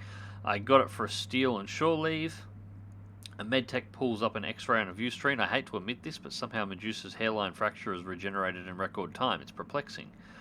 I think you mean amazing. Don't worry, Commander. It's a completely natural supplement. The restorative power is derived from the horn of the Stratwood narwhal and refined into power. It's pretty tasty in coffee. The medtech's eyes widen with alarm. It would be best if we continued to monitor Medusa. Even though the fracture is healed, there's no telling what sort of unexpected side effects might be caused by unapproved treatment. God damn it, Medusa. Why did you have to... You can get negatives off this. Authorize Medusa's early release from medbay. Order the mech-techs to analyze Medusa's natural remedy. Order Medusa to stay and complete his treatment. Analyze it. I want to know what it is. Your results are promising. Who knows? Medusa, maybe we need to stock the medbay with this narwhal dust. You shrug, turning to the mech-tech, analyze this powder and report back. An hour later, you receive a illuminating report from the medtech. You summarize for Medusa. Let's start with the bad news. Your natural remedy is a mix of baking soda and granulated sugar. Any supposed benefit is purely a placebo effect. Baking soda? His face squeezes into grimace. You nod, continuing. The good news is that you're being discharged. Apparently the hairline fracture is fairly minor.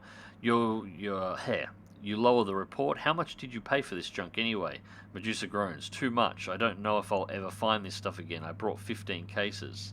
Look on the bright side, Mech Warrior. The kitchen crew can bake a few hundred cakes with your confectionery supplies. You grin, but Medusa sinks deeper into the bed. Medusa has recovered from the injury, but Medusa has gained the following tags for 14 days. Low spirits. Okay, that's not so bad. You're a dumbass, but there's no negative long-term effects.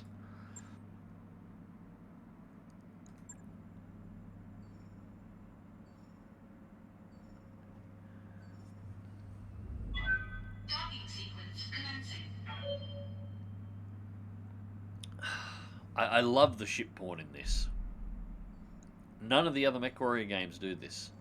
Actually show the ships docking, jumping, charging. This is just beautiful. I love it. Did you say cakes? Yes, I said cakes.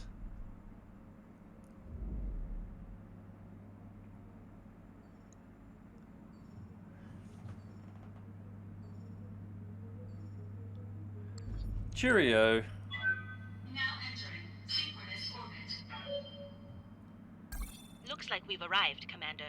Alright, so let's visit the store, 'cause that's the first thing I'm looking for before we check missions. 3 gyros? Nothing in weapons, nothing in ammo, and no mech parts. This is a really disappointing store for a battlefield. Obviously, either it's been scavenged clean, or there's just nothing, or nobody scavenging at all. Alright, so we've got a couple of missions here. Heavy Lure. Battle in the Badlands. 3.5 Skull with the Free Worlds League. Free Worlds League is tracking an extremely heavy mech with pirate heraldry. Its provocation almost certainly bait for a trap. We'd like you to spring the trap, engage the heavy mech, intercept the forces the local pirate organization sends to defend it, and destroy all of them. Badlands. Battle on the Tundra for the Capellans. It's against the Free Worlds League.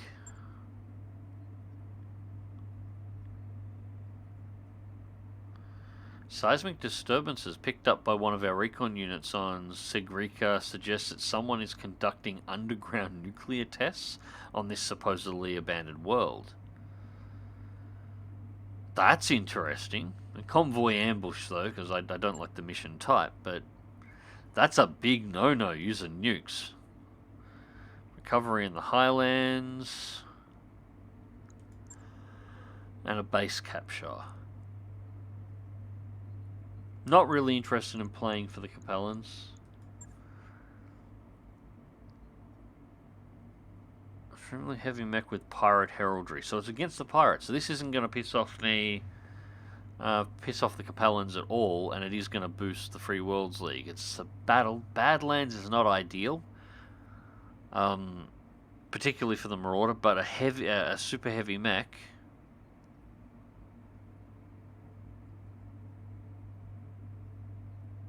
3.5 skull. It'll be an assault.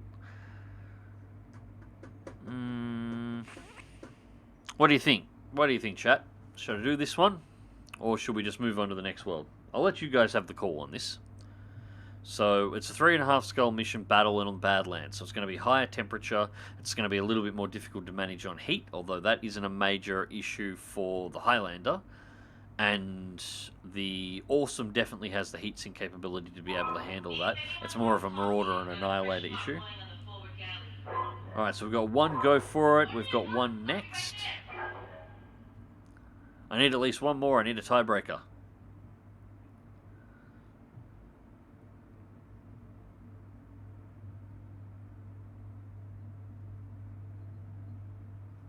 Anybody?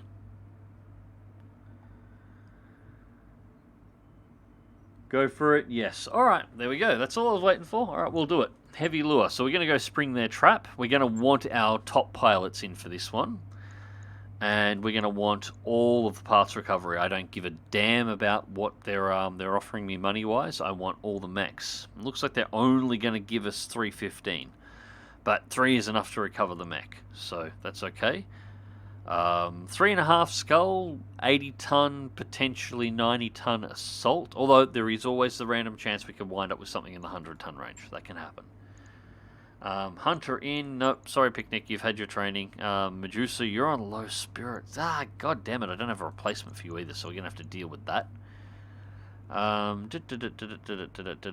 Decker, get in the Annihilator. I want you in there.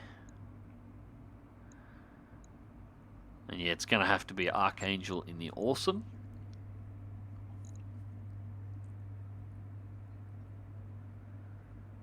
And nothing really else to swap out at this point, so we will deploy with that. Okay, everything's looking good, everything's lined up, everybody's repaired.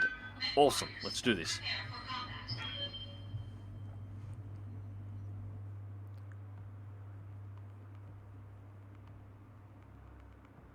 Now the question is how many waves are we going to have to fight. I'm betting down at least 2 Lancers, could be 3.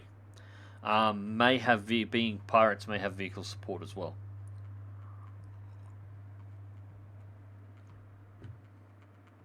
And what we're going to be facing is going to be fairly common on heavies.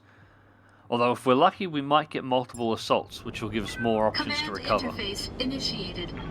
Alright, let's see what our target is.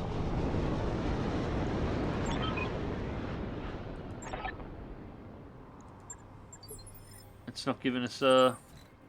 Huh, it didn't do the camera ping, so we can't actually have a bit of a guess what we're facing. That's unfortunate. Alright, so terrain-wise, got a path up.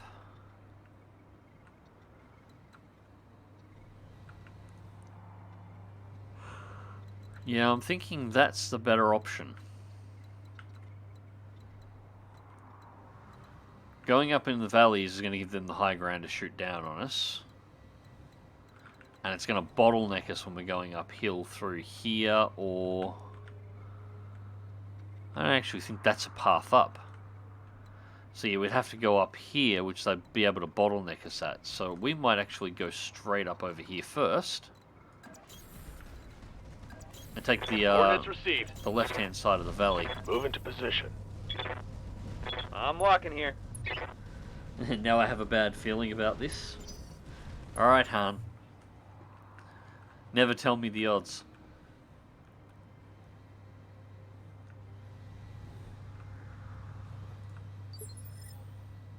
Hey.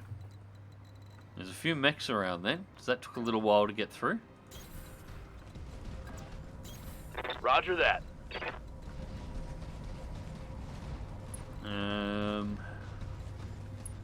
Yeah, right, we'll scout up to the tree line. Roger. With the Marauder. We don't want to let the Marauder get too far ahead. It's significantly faster than everything I've got else. eyes on hostile reinforcements. They're heading your way. Okay, so there's our first wave of reinforcements. What do we got? 55-tonner and a 45-tonner. Not too concerned. Still no sensor on our primary target. Only the reinforcements. Ready for orders. Actually going to pull Medusa back. We can't. pull Medusa back a touch. None of these I actually want to recover. That's not my concern. If we happen to get one, cool, but I'm not concerned.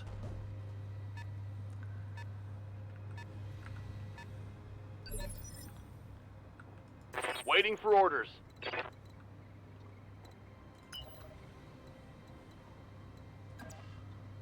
Alright, go find Aye, out aye. what they are, Decker. Next round you get to shoot them. Picked I got up a a blip. Blackjack. Wolverine, and there's a 75 tonner on the back line. Okay, the 75 tonner's worth shooting. And shit aim, a single PPC. It's probably an Orion. 65 tonner, that'll likely be a Thunderbolt. Especially considering the missile spam. So, one full lance from the left.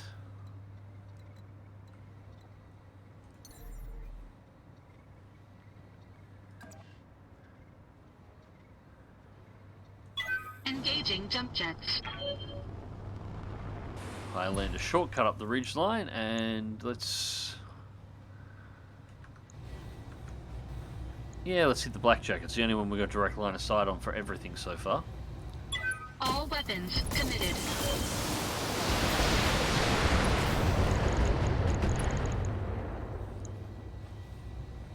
Enemy mech. Critical damage detected.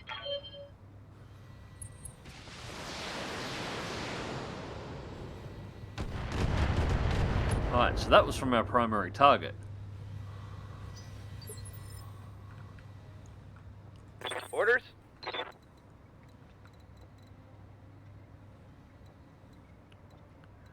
And damn it, we can't actually get the awesome up far enough.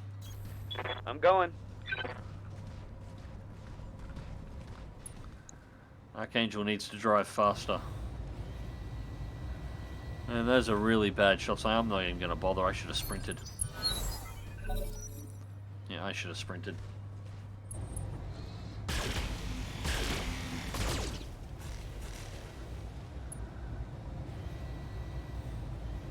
I'm showing minor damage.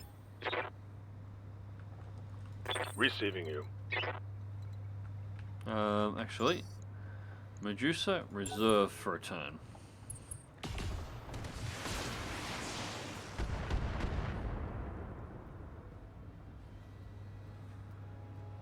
Damage is light.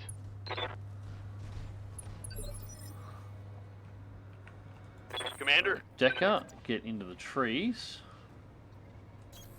on my way. Alright, we can basically wipe out the Blackjack this turn, I think. We're going to pull two of the mediums out. Engaging with target.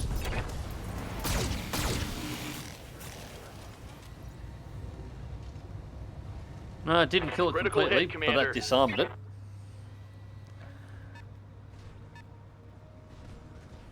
Catapult. Alright, so not actually something more dangerous. We might have to... That can be probably our primary target for Medusa this round. Commander. Pop. Get direct line to the catapult? Probably not, actually. That's going to be a little awkward. About as good as I can get, it's going to be slightly exposed. Man, it's really only got shots on the Wolverine.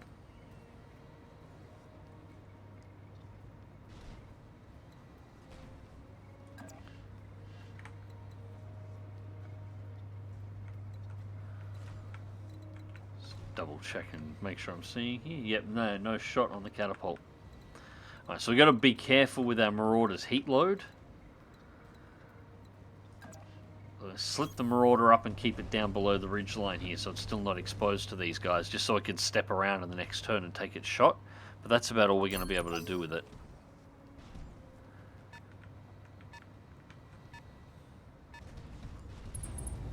It's a Marauder!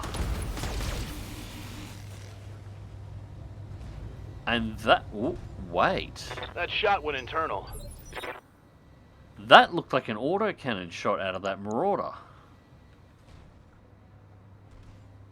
3D. It's a 3R. That might be the one that's actually got the ballistic mount on it. Which means that might be the one that I can actually fit. I can't remember the exact variants, but that might be the one I can actually fit a Gauss rifle to that. And it has the same bonuses for headshotting that the Marauder that I have is. I kind of want that. I'm receiving you. Moving to position. Yeah, potential new sniper toy. It's a high risk, high reward sniper toy. If that's the one with the ballistic mount, which I think the autocannon shot there indicates, yes, it most certainly is. It gets the same 33% bonus with a 9.9 pilot in it. The standard Marauder does. Punching all the buttons. So you can get a 33% chance to hit the head using a Gauss rifle. The Reporting difference is critical hit. the Gauss rifle has enough firepower that it will one-shot pop the cockpit on any mech in the game if it lands. So it's a 1 in 3 chance with the Gauss rifle to one-shot a mech outright, no matter what it is. Alright, I'm pretty sure that's a Battlemaster that's to the north.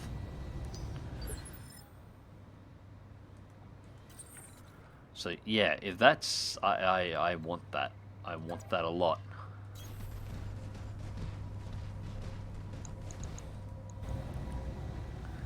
I'm going to multi-target here. I want the catapult targeted.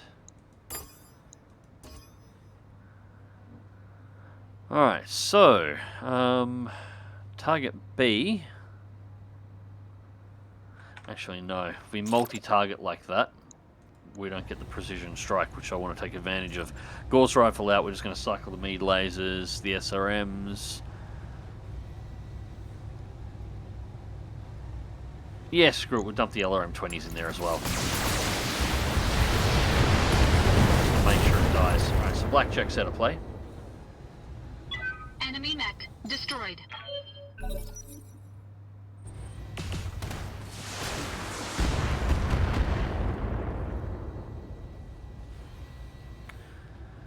Damage minimal. Ace pilot moving up, okay. Yeah.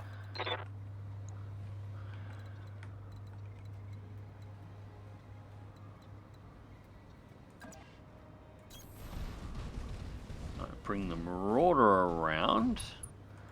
First precision strike off the bat.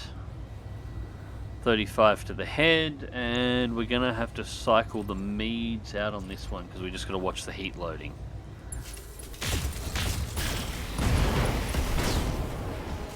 Head destroyed, pilot lethal damage. Okay, Marauder is out of play, and we just scored ourselves a ballistic Marauder. That's a keeper, that one.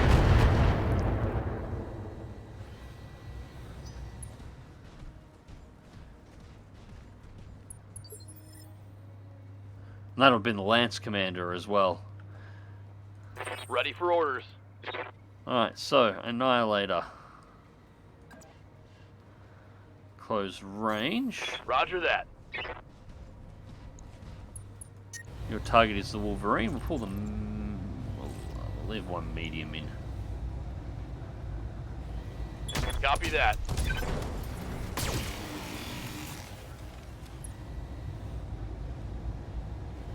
Inflicted some It's heavy actually damage. the Wolverine on the ground now.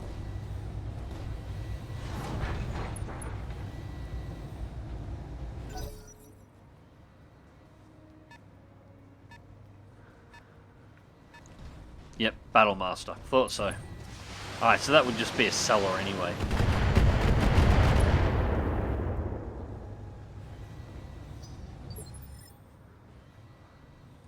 I'm here.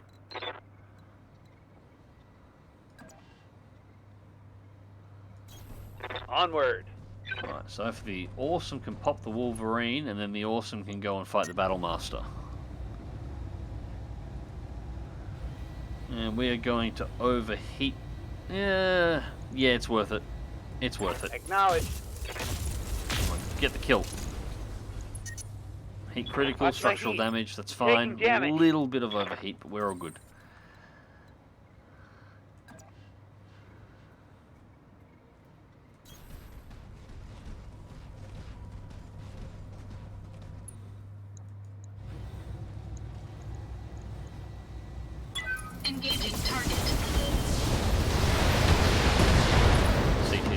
Pilot incapacitated. Okay, cool. Enemy mech destroyed.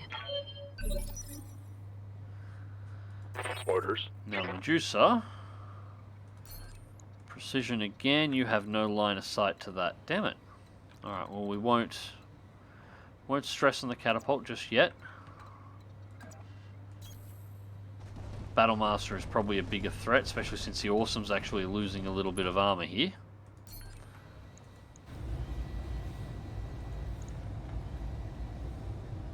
Right, that's going to bring our heat loading up far more than I would like. No, we'll need 2 rounds. Alright, we'll go with that. Engaging target. Alright, head hit, not a kill. Good morning, Kelly.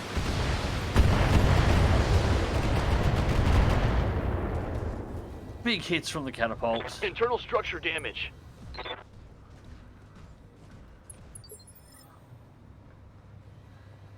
Good to go. Movement speed because you just take 150% of stability damage from all attacks.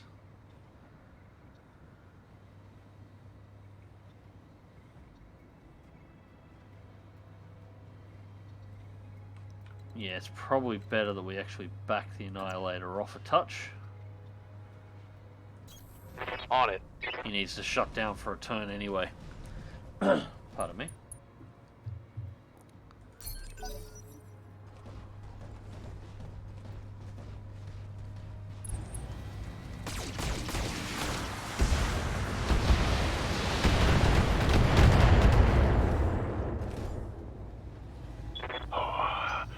Took a hard hit there.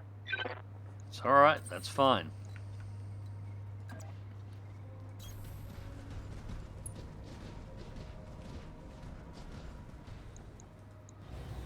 Doesn't really matter all that much if we actually recover the catapult, so... All weapons committed. I don't get me wrong, it'd be a nice sale, Enemy mech critical damage detected. Yes, Commander.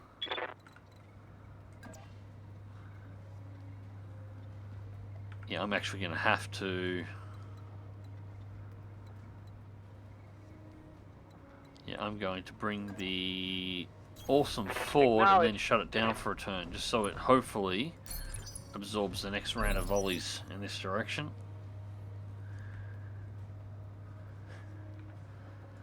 Good to go. Right. And Medusa is going to have to... Position confirmed. Go for the headshot. Can I stop it from overheating? Alright, if I got a PPC, a large laser, and a medium double plus, I can keep it under the heat threshold of the Marauder. That might be enough to be able to get the head snipe. There we go. Pilot lethal damage. That's the Battlemaster out of play. That's a kill. So that's the mission objective taken out. Oh, that's cute. Damage minimal. Yeah, no shit. Waiting for orders.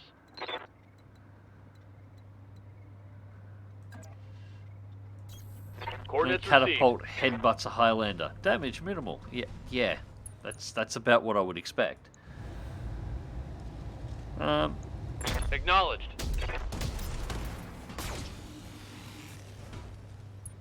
Surprised that didn't pop an arm off, to be honest.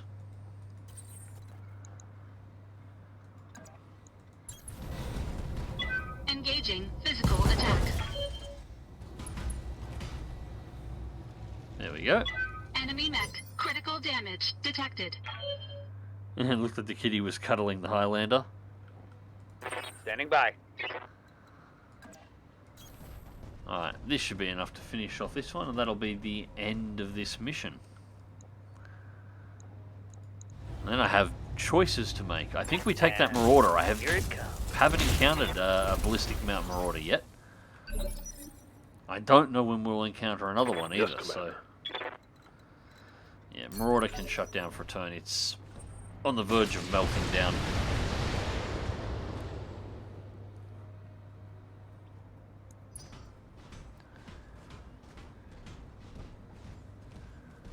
At this point, the catapult's had most of its teeth pulled anyway. Orders? Decker's not going to be able to get line of sight for a while, Moving so out. we'll just move up and he can drop his heat load, and the Highlander should be able to finish this off. Come on, don't embarrass me. Finish it off with a good melee hit. It's one of the things you were built for. Engaging physical attack. There we go. Enemy mech destroyed. Mission successful.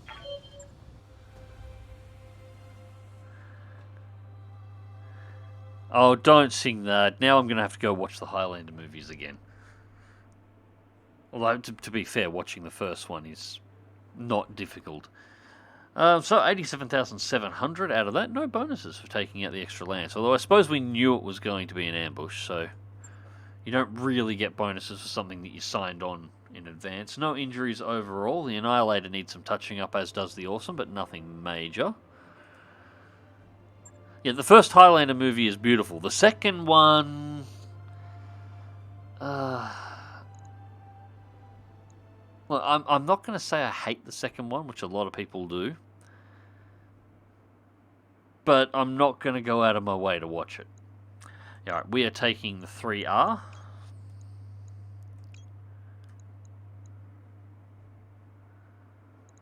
I mean, I've seen worse movies. I have seen... God, what's the name of that movie again? I've tried to purge it from memory. The one where John Travolta is an alien and they fly Harriers that have supposedly been sitting around for like 1,000 years. It's Battlefield Earth or something. I've seen that, so I can't claim that the second Highlander movie is the worst movie I've ever seen, and it has got Sean Connery in it, so you know that's always a plus in its favour, but it's not great. Battlefield Earth, yeah, that is the one. Right, we got one part of the Battlemaster. It's not great, but we did walk away with the Marauder that I was, as I said at the start of the stream, I have sort of been keeping an eye out for. I will have to confirm, but I'm almost positive that is the one with the ballistic mount in it.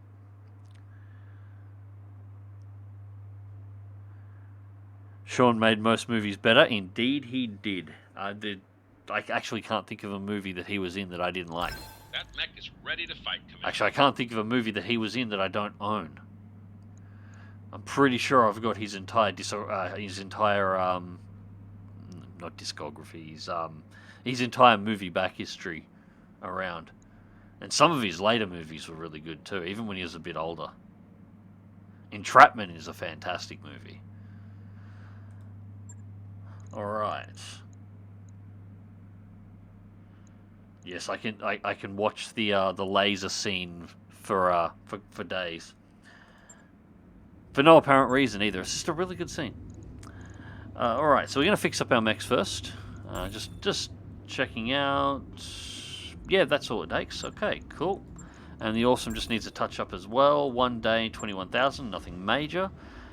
Alright, where is 3R? I'm pretty sure this is the one we're looking at here.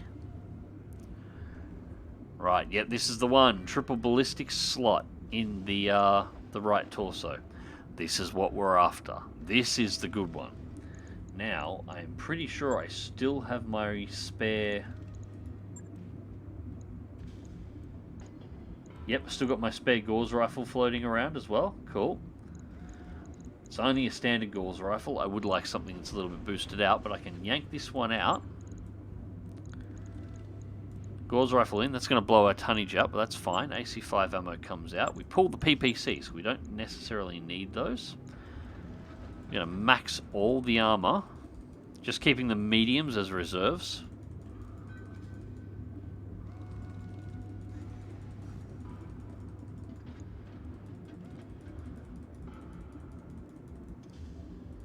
And max the legs. You know, let's max the arms while we're at it, because let's just go all out. Right, now, ammo. 1 ton of Gauss ammo. Actually, I suppose it doesn't really matter. Gauss ammo doesn't blow. So I actually can put the Gauss ammo in the center torso and it makes no difference whatsoever. So that brings us up to 73. We have the mediums. Too bad you don't have access to the XL engine. You can keep the PPCs or put two in large into large lasers. Yeah, well, we can only play what we've got, unfortunately.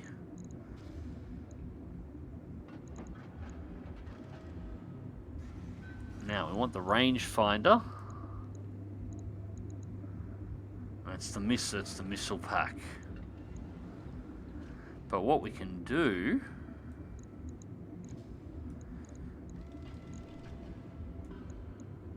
Actually, our heat efficiency is ridiculous here as well. So we can probably pull 2 heat sinks out.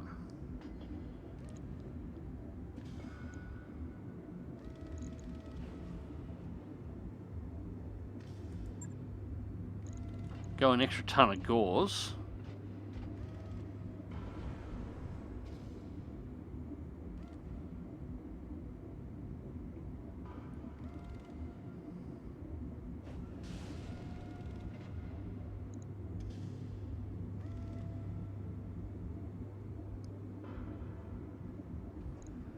And odd... No, we never use them. That's the problem. We'll never use them. What else? What else can we wrap in here? You know, plus 10 damage, double plus. 8 tons, we won't be able to find that. We won't be able to find 8 tons.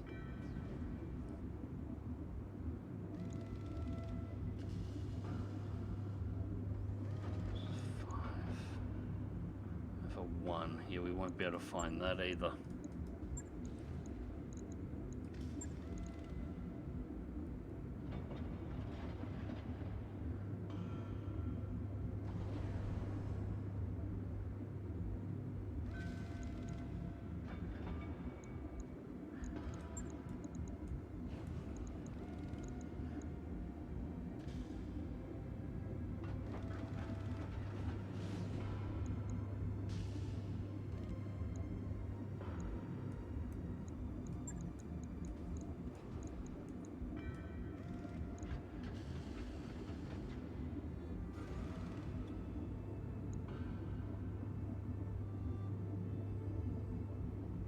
That's probably a touch much.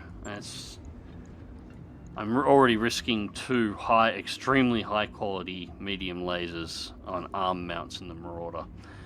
But we can do that. Now we should never get hit by behind in this thing, especially since we've got jump jets on it.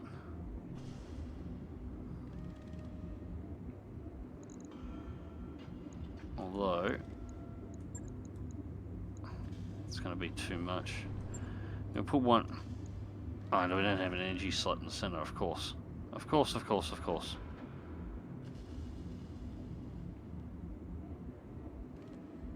Heat efficiency is still going to be high on the 2.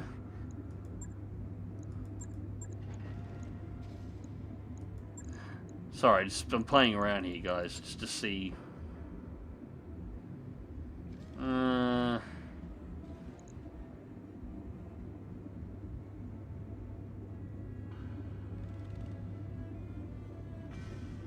I can whack 2 small lasers in, but again, it comes down to the issue that I'd never use them, because if this thing gets close, I'm doing it wrong.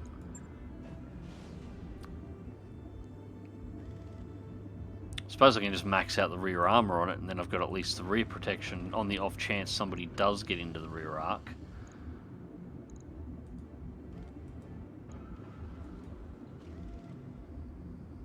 $80, 20, 120.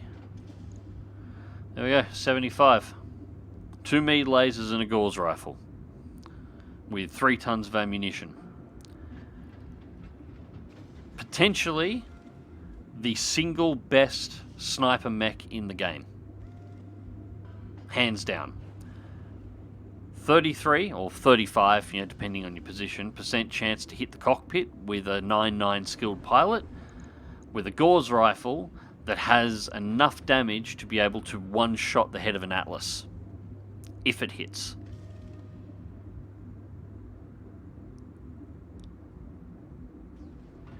Now you could drop 2 heat sinks and add 2 medium lasers and chance the overheat.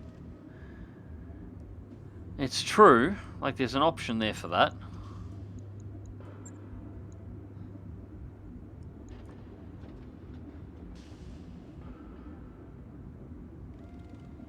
Heat efficiency is still reasonably good. The second we put the remaining weapons in, that kills the heat efficiency really hard. Although I suppose it comes down to our choice whether or not we want to use the lasers or not. We can make our choices on that when we're in the battlefield, and that does at least give us a decent set of secondary weapons.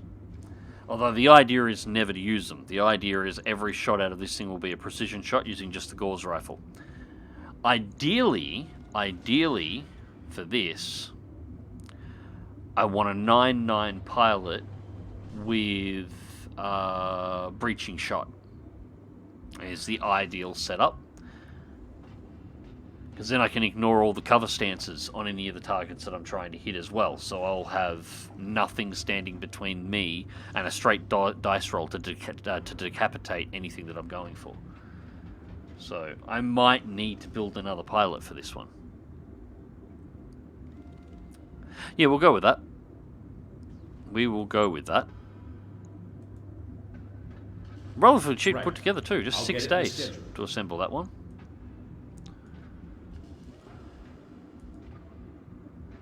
Currently no weapons in it. I do like how that changes. But that'll get fixed. There'll be a massive gun mount when it's completed over the right-hand shoulder. And she should have beams in both of these slots on the arms. And it'll look great. Alright, so that is everything that we need done here. Yeah, not bad. Yeah, no, I was surprised coming across that. Those things are really hard to come across. You can get lucky every now and again, like we just did, but you generally don't find them. And I have had a couple of people, as I said, in the comment sections of the YouTube videos that I've been uploading, asking me why I don't fit a Gauss rifle into the Marauder and try that as a role. It's a high-risk, high-reward role, because the Gauss rifle will have a 95% chance to hit the target, but on a precision strike it'll only have a 33% chance to hit the head. So if you, with a skilled pilot, the Marauder is essentially always guaranteed to put a Gauss rifle shot into the target, but you only have a 1 in 3 of hitting the head and decapitating the target. So there is a bit of a dice roll on it, and you have no secondary weapons. The current Marauder build, I've got 2 PPCs and a large laser usually cycling. So I have 3 large high damage weapons cycling in the cockpit each shot, and each one of them gets a 1 in 3 dice roll to actually hit the head. If you get multiples hit at once, you can sometimes straight decapitate the mech, but there's still at least enough of a chance that you're going to do damage on damage from one of the weapons on your turn, even if you don't straight kill the target. So it's got a more sustained flow. The one that we've just set up will be far easier to heat manage, but it's basically going to be it's a 1 in 3 shot. It's either going to decapitate the mech or it's just going to hit somewhere on it, and that'll be it. And that's it. It's only going to do one or the other. Heat-wise, it should be really easy to manage because obviously no energy weapons, but... Alright, so that's about everything that we can do here. So we're going to load up this star map once again, and we are going to shoot around the corner to Espia. An inhospitable money rock, Espia was colonized only for its use as a jump route. The population lives in rocky outcroppings amid endless deadly mud flats, which are capable of swallowing an entire mech hull. Sounds like a lovely place. Low-gravity planet, mining, periphery-level civilization, planet-wide mudflats, poor rocky world, token population. Okay, let's go there. Roger that, I haven't really ever bothered coming around to these worlds on a story campaign playthrough before, so this is interesting just to poke around and see what we can find. Complete, boss. Top-notch work, if I may say so. And that's the machine shop complete. Ready to go over financials whenever you are. 700,000 to repair, but that's fine. We've got mechs in the hangar to sell. 7 for our expenses. We might actually... do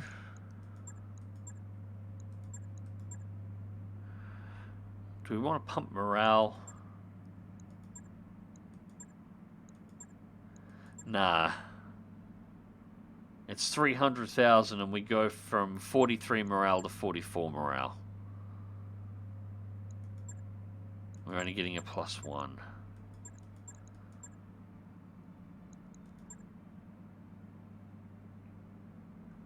Yeah, no, we'll stick with normal this month. It's pretty expensive what we're running now.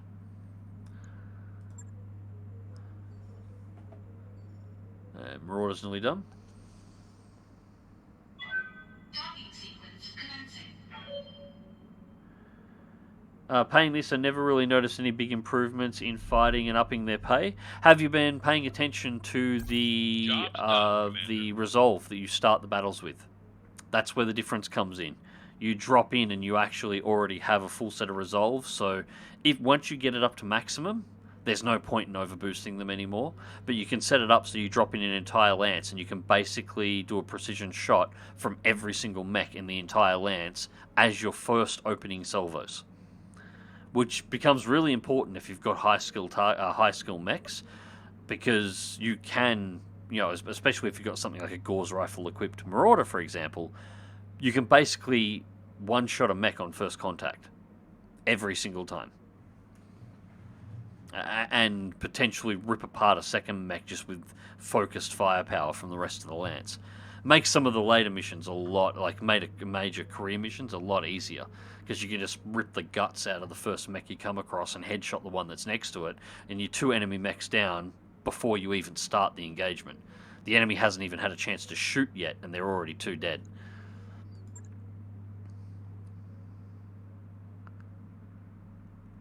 My education continues. I was just being a cheap shit. Well, no, it's not something you concern yourself too much with earlier on. Earlier on, it doesn't matter that much. It takes a while to build up. The advantage comes in the later game. Having the ability to just straight precision shot somebody straight off the cuff multiple times from multiple mechs on your first encounter makes the end game a hell of a lot easier. Also makes dealing with assault mech lancers much easier when you start getting into those missions where you have, potentially 4 100-ton mechs in a single lance. The ability to use precision strike straight off the start on first contact to direct delete one of them makes life a hell of a lot easier on your lance.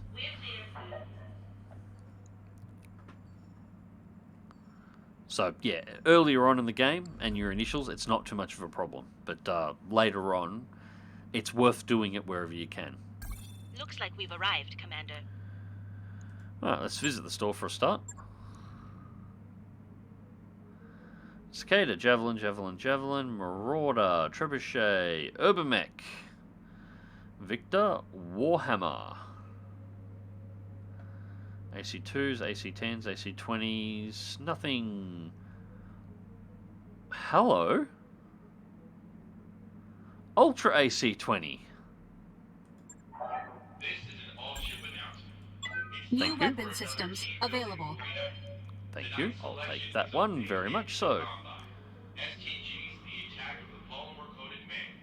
Attendance is mandatory, so we'll see you there. Never enough ducker, but that comes close. No, it'll be close when it's got 3 pluses next to its name and I have 2 of them in an Annihilator. Or an Atlas. Yeah, whichever way works. Now, ammo. One thing I am definitely looking for here, AC-20 ammo. How much do I have in stock? I have 9. Okay, I don't need that one. Damn it. No Gauss rifle ammo here. That kind of sucks. Oh. Contracts. Anything too interesting?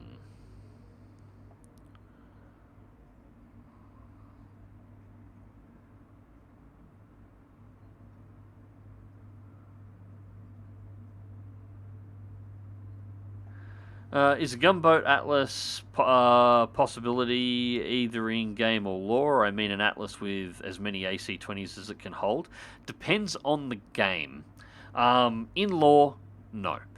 They can mount an AC-20, but they don't have the mounting point space to mount multiples. You can mount multiple smaller autocannons. That's pretty common in some of the builds, but multiple AC-20s is a no.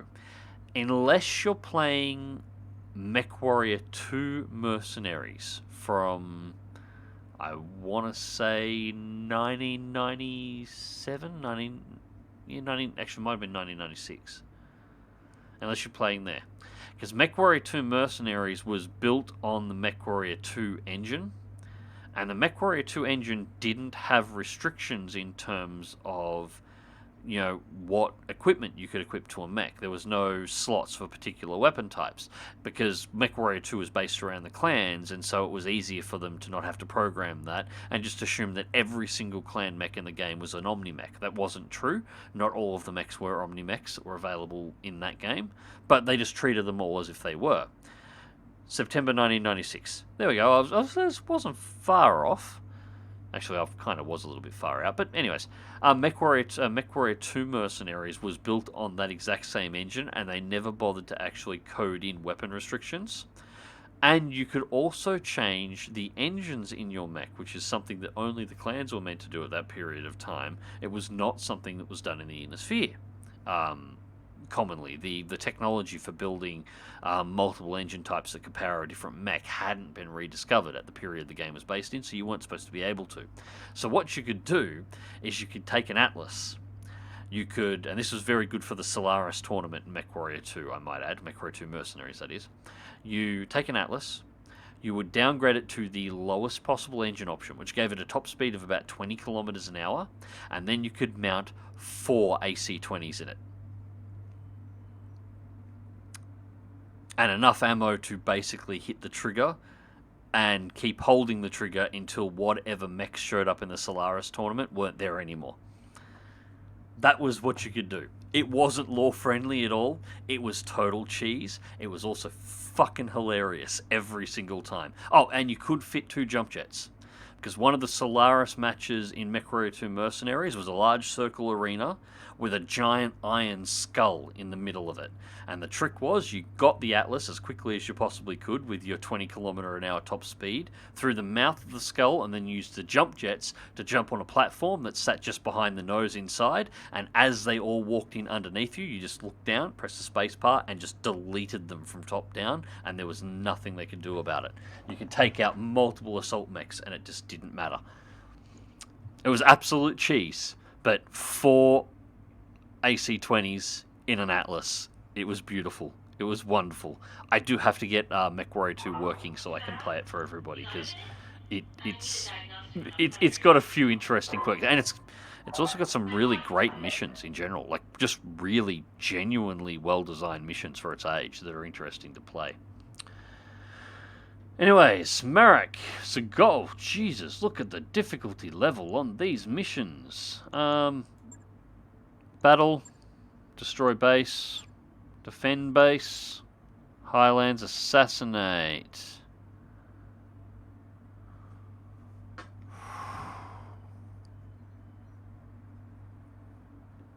Ooh. Ooh. There is no way known that is not a 95 to 100 ton assault mech on the end of that mission.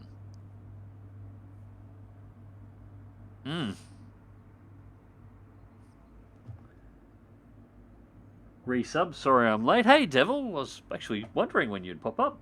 Oh yeah, I've just seen that pop up now. Thank you very much for the sub, mate.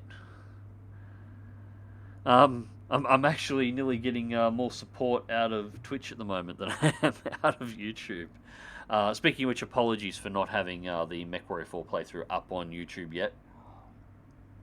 I've decided I'm not going to upload the live streams directly. I'm actually editing them down and trying to cut out some of the gaps when we're talking here and make something that's a little bit more presentable.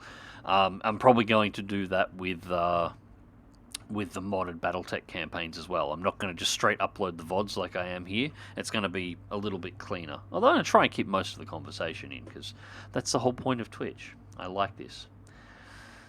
Yeah, I can't say no to this. I can't say no to that. 4.5 skull assassination mission. That is going to be... Difficulty level is not going to be fun. But looks like it's against the Capellans. And so it's a Great House Lance. And it's an assassination. So you get the bonus on the final target mech. Ready for We're orders. going to be doing that. We're going to be doing that. Alright, what do we got? Piloting. Plus 20% max sprint.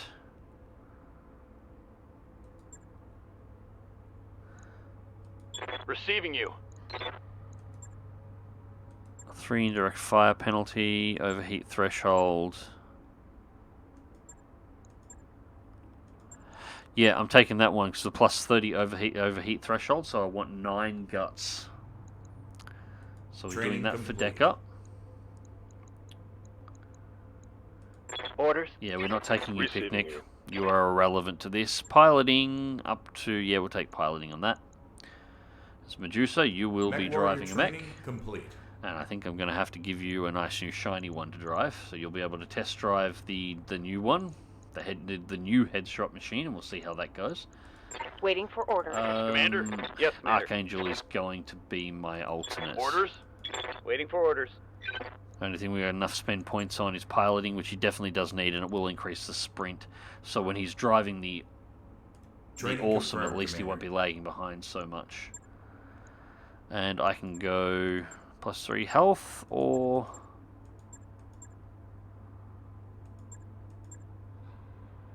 plus 3 hit defense, 6 melee defense, 25% base melee hit, or I can have 1 extra health. I've already got the health, the cockpit enhancements, so I'm going to go for the piloting. Training complete.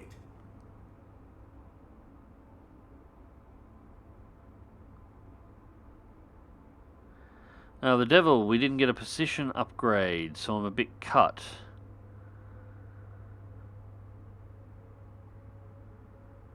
That's unfortunate.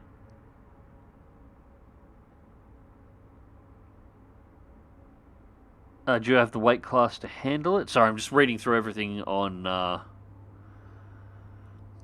chat here at the moment. Do you have the weight class to handle it? Barely. I'm running 3 out of 4 assault mechs. I've got a really good heavy in the Marauder, and it's in a Starleague Defense Force Highlander, an Annihilator, and an Awesome. So it's not a terrible. I would like a couple more 100-tonners. I would like an Atlas, but this is how I get the Atlas. Hopefully.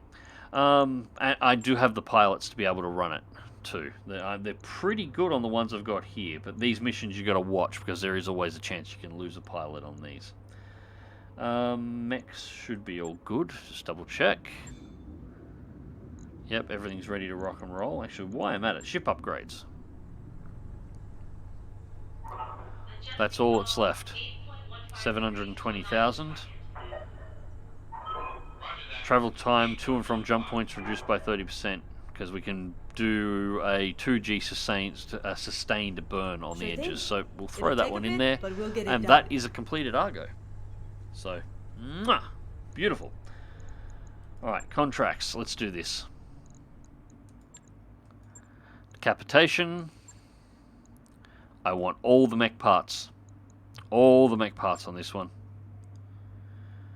Highlander, Decker in the Annihilator, Medusa in the Marauder, except the Marauder is actually going to be swapped around. We want the 3R this time. This is going to be our trial run for our Gauss Rifle Sniper Marauder. Hopefully this thing works really well, and we'll leave the Awesome as is. Archangel's piloting. Yeah, I will have to train a new sniper pilot. I need somebody with breaching shot. So we might have to work Unruly into a replacement Medusa. But that's going to take some time. That's going to take some time. I'm not sure we're going to have enough time in the campaign to do this one, to be perfectly honest. Alright, let's do this. Men warriors, prepare for combat.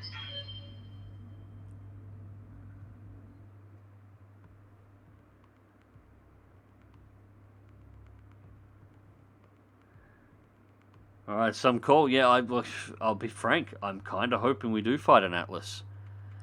If I can get that Marauder to do a headshot, it has the capability to, without critting, one-shot an Atlas on a direct head hit. It'll do 75 damage on a single turn, and I think an Atlas only has 65 armor. So it can penetrate and direct strike the head on a single shot.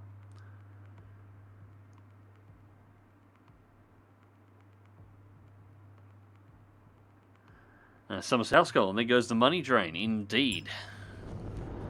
But I was ahead of it anyway. I've got like, I think 4 or 5 mechs that I can sell at the moment. I've probably, 3 or 4 million that I can just create like that without a problem. These are the coordinates that the locals provided, so the insurgent leader should be in the area.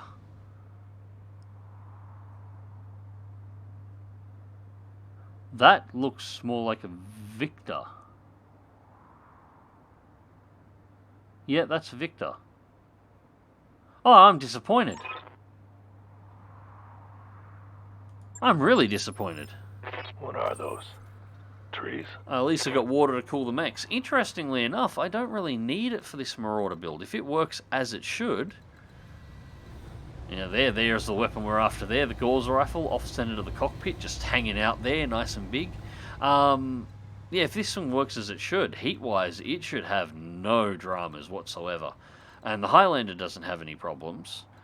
The Archangel, unless you're in a desert world, the Awesome's actually pretty good too. It's really only the Annihilator. But I suppose it's not a bad thing.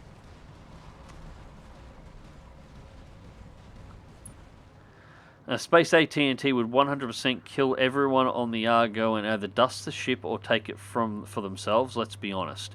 Well, not... yes and no. Yes and no. On my way. The thing you've got to remember is the Argo is unique. It's not military. I'm walking here. And it's by no means the only ship This looks like a of prime that spot type. for an ambush. Be careful, Commander. Most ships on you that don't want to get scale caught in a crossfire. that can be used as a command ship and have multiple other ships attached to them, like drop ships, tend to be modified cargo transports. And the Argo isn't so different from a cargo transport. The only bit that's really unique about it is it was a dedicated and constructed exploration ship intended for the Star League Defense Force. But there was only 2 of them built. And as I've said in the past, I suspect the other one went to Kerensky. I think he's the one who ordered them. I don't think it's ever actually pointed out in the law regarding it anywhere, but I'm pretty sure that's what it was. They're pathfinding ships for the ex-HOTAS.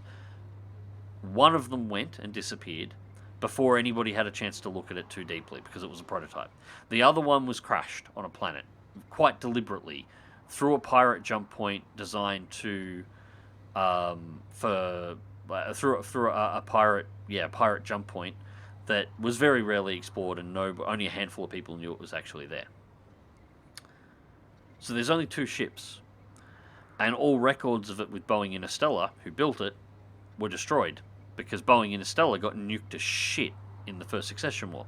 So all records pertaining to Argo's class don't exist anymore. From the outside, while it is a unique design, to Comstar, it doesn't look a whole lot different than a cargo carrying ship that a unique looking but otherwise cargo carrying ship that's been converted by a mech company to actually be used. It's not armed, it has no weapons, it's not a warship, it has no arms, it has no armor, and it has nothing else that would give away that it's a Star League defense ship because it wasn't designed for combat, it was designed for exploration. The only part that would be really interesting to them is the fact that it has an SLDF computer core on board. But they don't know about that because they have no records of the ship type. So unless somebody opened their mouth and told them yes, if they knew about that, they probably would go after it. But otherwise, it's a curiosity at best. A ship that doesn't show up in records for what it is. But it wouldn't be the only type of ship that doesn't show up in records, because a lot of the records were lost in the First Succession War. So, yeah, Enemy not detected. not necessarily a Oh no. Oh no. I know what that is.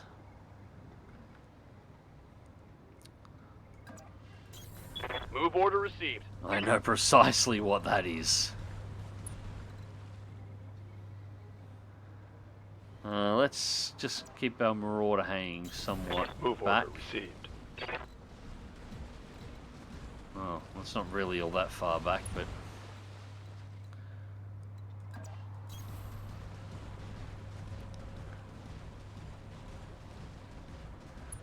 So what are the supporting forces? I have absolutely no idea at this point, but that vehicle's one of them. I suspect, I can't remember the name off the top of my head actually, but I suspect that's going to be one of the, it's not Strikers, it's the one with the quad PPC turret at 80 tons. I'm thinking that's what we're looking at here. Yes, Commander.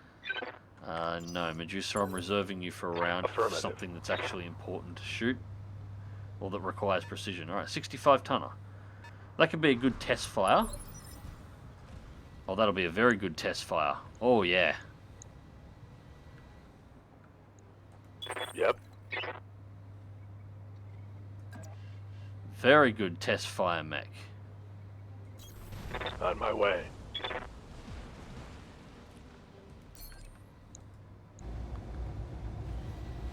.35, and let's turn all the Meade lasers off. We don't need them. We're just firing the Gauss rifle on its own. 95, 35.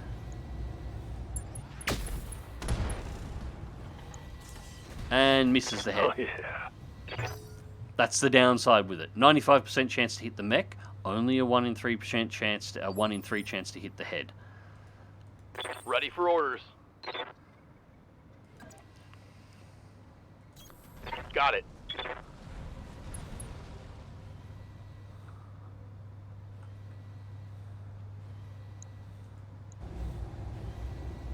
Yeah, I noticed it didn't have any naval guns, gun ports. Yeah, only warships Firing on have target. those, and that's probably the only reason that they wouldn't go after it. Because the giveaway that it's something, almost all SLDF ships, even SLDF dedicated merchantmen, had light arms. They either had light arms or they had docking facilities for Aerotech wings, so they could deploy fighters. So they had a self-defense capability. Shrike. There we go, I was right. Shrike PPC carrier. I hate those freaking things. Head injury My armor already. getting stripped off. Yeah, they were almost all armed. They had either a light point defense guns on board, or they had the ability to deploy a small Aerotech wing in order to provide defenses. Argo has neither. So the primary thing that would give away the fact that it's an SLDF design and not just a general merchantman or some kind of civilian vessel isn't present on the ship. All weapons committed. It's actually very vulnerable to attacks in space. Thank God for that thing. That thing's more dangerous than some assault mechs. Enemy unit destroyed.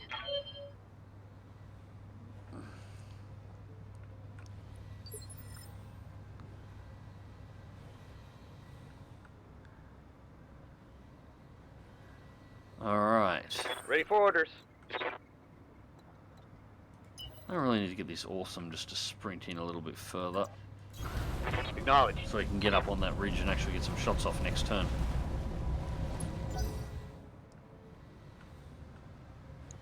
Alright, so we got another 80-ton vehicle back here, so yeah, probably another Shrike.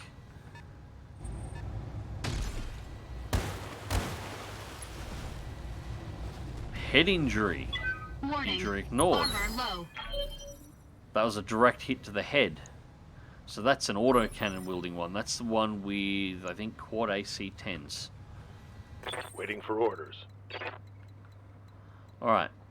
Marauder, we're going, Medusa, we're going to test this again. You disappointed me first round. Try it again.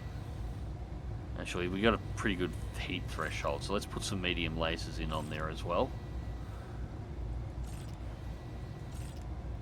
Okay, in the water we can actually fire with everything and we don't spike any heat whatsoever.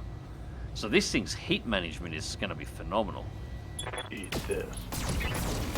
Misses with the Gauss rifle again. But we did hit the head with the medium lasers. Badass. This was my concern. Because the medium lasers are going to take a while to eat through the cockpit. It'll take at least 3 direct hits if the cockpit is on full armor to actually crawl through it.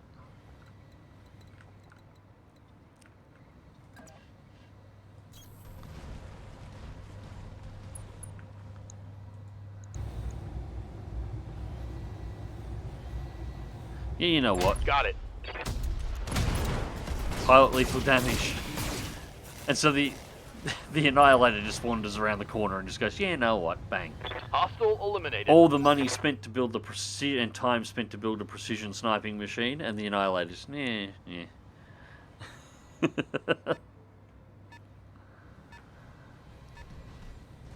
Thunderbolts. First time chat. Welcome, targets. I remember one book that had giant tanks raised to I'm a hull taking down heavy hits, position Commander. on their carrier ships, acting Reporting. as weapon Heavy point defense damage. stations. Yep, that's not uncommon. Actually, there's some missions in Mech Warrior 2 and Mech Warrior 2 Mercenaries that can pop up, or that do pop up. One I remember is definitely in Ghost Bear's Legacy, the Mech Warrior 2 expansion, where you are actually in that one, you're actually playing as the clans, but the jump ship that you're on, because the clan drop ship in that is a bit unique. I don't think it really exists outside of that game, but it's a drop ship. It's similar. It's a drop ship that's similar to a Leopard, but it's also a jump ship. So it's a bit odd. I think it's built entirely for that game. Just because they didn't have the ability to really show a ship docking to a jump ship and then doing the jump. Lethal damage equals red mist. Yes. Commander? Anyways, that one has it's an unarmed ship and it comes under attack. So you actually have a mission where they essentially attach a magnetic set of tethers. They attach a device to the legs of your mech, as they're supposed to. It doesn't change your 3D model at all. Remember, these are early 90s, mid-90s games. But it's supposed to attach a unit to the legs of your mech that allows it to magnetize to the hull. And you can then walk slowly at a reduced speed around the externals of the jump ship. And you act as the point defenses for the jump ship while you're under attack. That happens fairly regularly. That's how most ships in the inner sphere as well defend themselves when they come under attack from pirate aerotech wings. If they're a ship that has mechs on board or some kind of ground vehicle, they usually have equipment on board so that they can actually attach the vehicles to the outside of the hull and use them as point defense for the defense of the ship. Actually, this was shown in the BattleTech cartoon as well.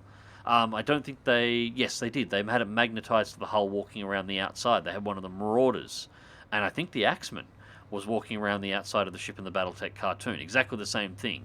And they become detached from the hull for a bit. And once they're detached from the hull, they're free-floating in void. So they've got no ability to actually get back unless they're recovered. But yeah, that's across the entirety of the inner sphere. Only warships have point defense systems, and the only group in the inner sphere that actually has warships is Comstar. They will destroy any other warships that they find. They will annihilate everybody and kill everybody who knows about them. They will completely destroy the ship, or if they can, they'll secure it for themselves and take it away so they can have another warship. Comstar has warships. They deny everybody else the ability to have warships.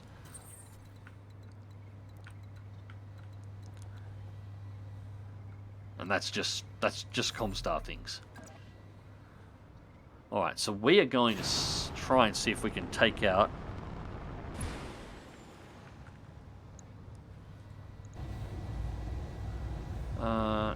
yeah, we'll get rid of that demolisher as quickly as possible. All weapons committed. So it wasn't a Shrike after all, it was a demolisher, which is actually worse. I think Davian has some, but they're hidden away. It's possible that some of the great houses might still have them hidden away. I'm not 100% sure on that, but they never use them, because if they were to ever actually expose the fact that they have one, Comstar would jump a fleet on them. Because that's the other important feature to remember about warships, particularly, you know, SLDF warships. And another reason why the Argo wouldn't gain attention, providing nobody explained to Comstar what it actually is. Warships have the ability to jump themselves. They don't attach to a jump ship. They have their own integrated jump drives. So they're armed, they're armored, and they're capable of moving between jump points completely on their own without using any kind of jump ship network. That's all the key features of a warship. The Argo is unarmed, is unarmored, and has no self-jump capability. So it doesn't stand out from any other ship in the Inner Sphere at all, other than it looks a bit different. And has a really good design for long-term space occupation because of what it was actually designed to do. Yeah. I just remembered that I have jump jets on this. Copy that. Now I've got jump ships on the mind. So we can get you up on the ridgeline, and we can experiment with this again. Because we've got 22 shots in this Gauss rifle. So, Thunderbolt. Headshot. Now this time it's going to put on some heat. We'll pull those two medium lasers out and just keep two up. Engaging with target. Alright, we didn't hit the head. Reporting Again, we critical missed.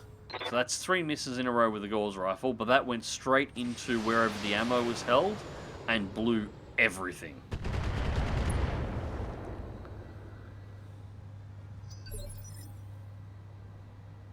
Yeah, pay your goddamn bill. Yep, pretty. That's Receiving you. Comstar. That's just what they do. Location They have all the confirmed. fun toys. You're not allowed to have any. I think they used them in Operation Bulldog. They possibly could have. I haven't really looked into the fleet actions around Bulldog before. I really need to reread all the books from around that period. Alright, so that was a good shot. We blew all of its ammunition. Its LRM-15 and its SRM-2 is out, and it's lost its large laser. So it's only down to 3 meads at this point. It's not the headshot we're after, but that basically took away the Thunderbolt's ability to Thunderbolt.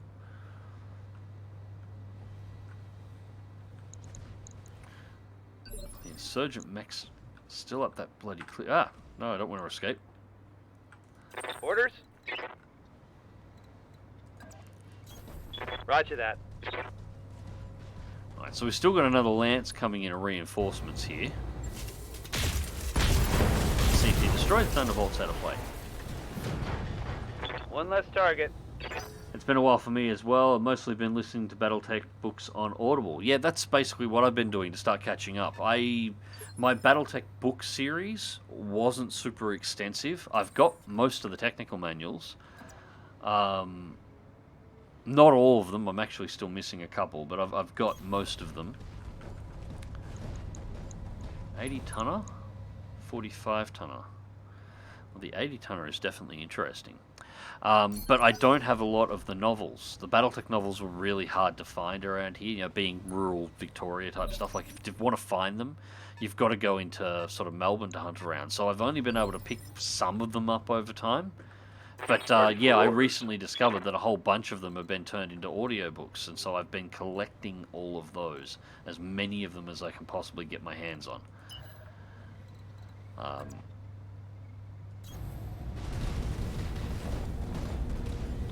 Battletech Audible book reading by Mags when? I can barely get through 2 sentences here without stumbling over my words. You want me to read an entire book down? It'll be the worst book ever. I wish I was articulate enough to be able to sit back and fully read out a book for people. Ready I for wish orders. I was. I mean, could you imagine that as a job? I would love that as a job. What's your job? I turn on a microphone and I sit here and I read books all day long. So I do Roger. precisely what I wanted to do, or what I want to do most of the time anyway. I just record myself doing it and somebody pays me for it.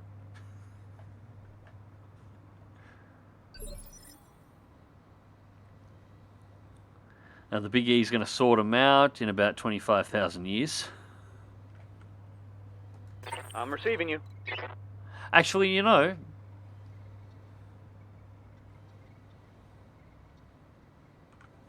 hang on.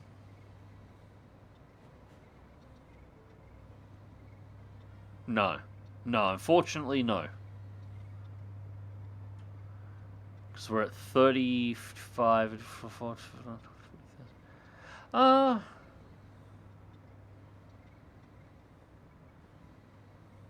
I'm trying to think of universe events from 40k. Yeah, I think technically the Battletech universe wouldn't necessarily interfere with the golden age of mankind. So technically, yes, I think you actually could have the Battletech universe be inside the Warhammer 40k universe. I wouldn't want that to happen. I like them being separate, but I think you could actually do it. I don't think there's anything lore-wise that would cross over between the two and prevent it. Alright, so let's go rush up with the awesome, and I'm gonna, actually no, that's probably not a bad idea. That's just gonna rush. Let's get rush up and get shot in the face. Going full throttle.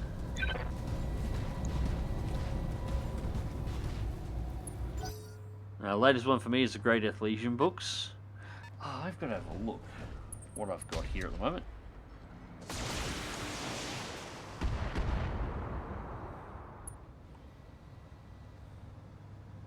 Light damage. Holding firm.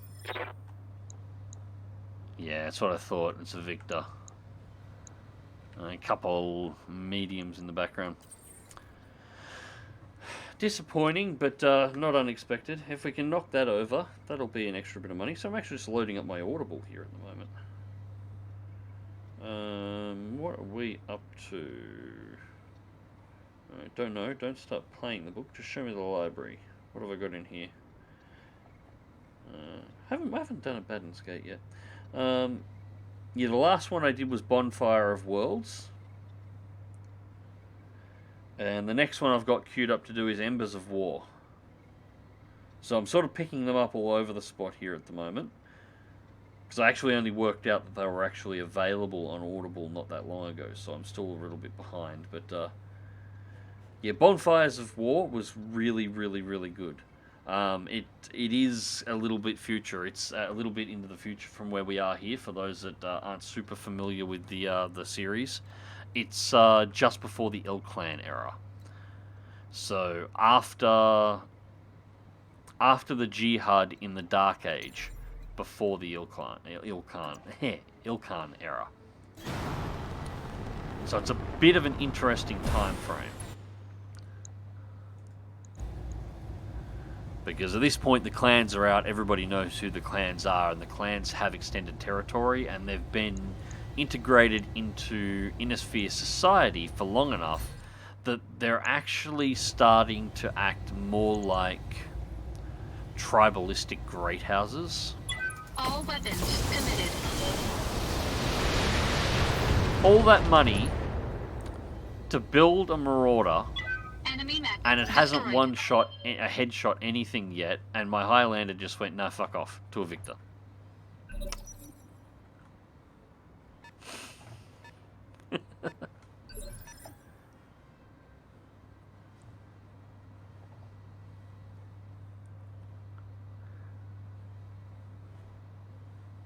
I still love the headcanon that many of the film Event Horizon was pre-Imperial attempts at warp for FTL.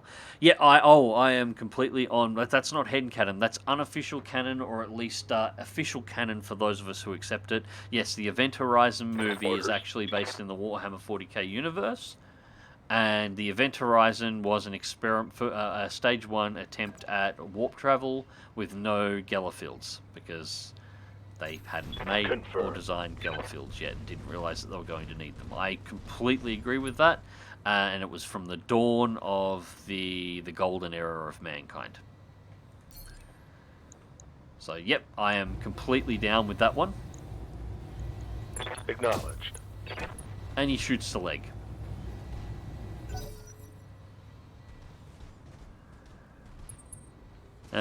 Telly, that would explain a lot. Yeah, it works out. And the interesting part to consider too, the director for Event Horizon was interviewed, and I think it was like at a Comic-Con or something. It wasn't at the time the movie came out. It was sometime after, and somebody actually asked him about that.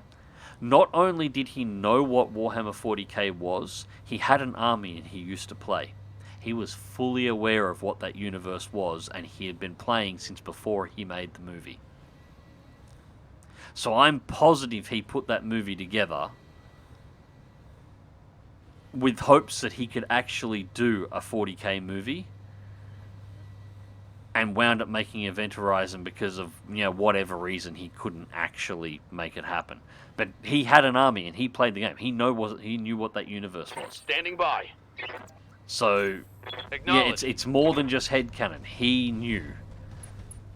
So, yeah, rewatch Event Horizon and think about it as a prequel for Warhammer 40k, and you will see the movie in a completely different light. It will start making a hell of a lot more sense. I love nerds making films. Yeah, I love nerds playing actors too. As Henry Cavill is still one of my favorite actors at the moment, because he gets it. He's into Warhammer. He plays WoW. He's played the Witcher games. Like, he understands his characters. Unfortunately, everybody around him is completely fucking incompetent most of the time. But again, it's a nerd playing nerd roles. Firing. Who understands those roles. Failed to connect. If Hollywood and the entertainment industry as a general rule wants to keep making nerd media, they really need to start getting some actual nerds into the media. People who actually play the games, who actually like the worlds and the stories. Not just in the acting roles either, in the directors and in the writing houses. They need to get some people in that actually like these universes. Affirmative. And then they might actually make some goddamn ticket sales. Roger that. Henry is awesome, yeah. I don't like what they've done with the Witcher TV show, but I don't put any of that on him. In fact, the only part I put on him, from what I've heard, apparently them trying to turn the death of Roach into a joke at one point, is he might be the only reason that the show is still watchable at this point.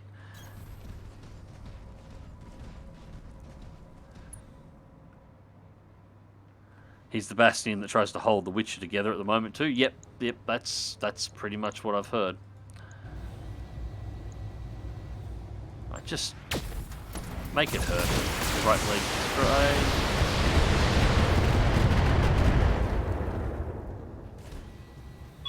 Enemy mech. Critical damage detected.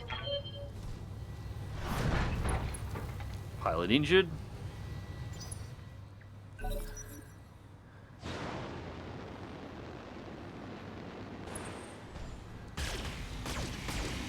Cavill being asked Xbox or PlayStation, and then he looked offended when he replied PC. Damage. I don't know why you'd ask that. I mean, one of the biggest stories about Henry Cavill, Good to go. and I know Blizzard's about as popular as mud recently, but one of the big stories about Henry Cavill is he almost missed his audition to play Superman when he first got the role, because he was doing a raid in World of Warcraft, and he didn't want to leave for the audition before he had finished the raid. It's only on PC. That narrows down his primary platform. Let's be perfectly honest, the man's loaded. He's going to have a PS5, and he's going to have an Xbox too. But clearly, he plays MMOs in World of Warcraft. PC is obviously his main platform.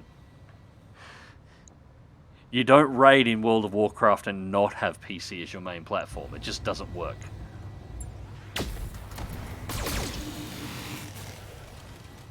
Missed again.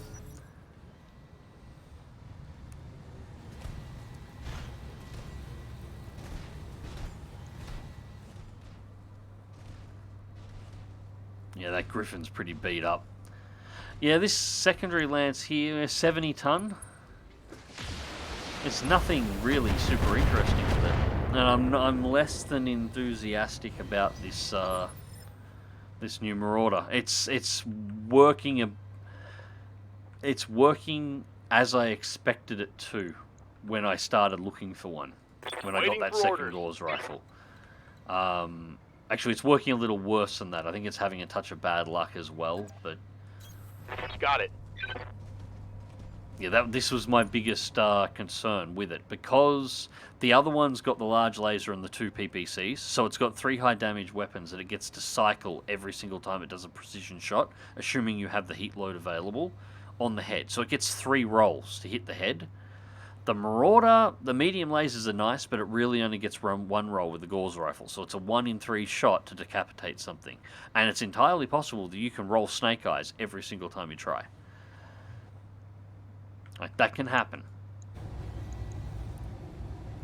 Acknowledged. Like, statistically, if you're rolling 3 dice every round, you're more likely to hit the number you're after at least once in a round Target's taking than a critical hit. rolling 1.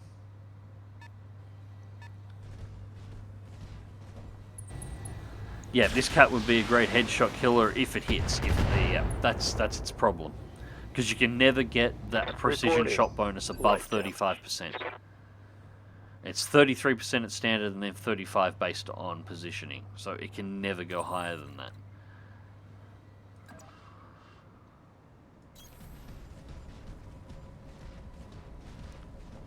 Still, we'll keep rolling with it because it will have some advantages. Banshee.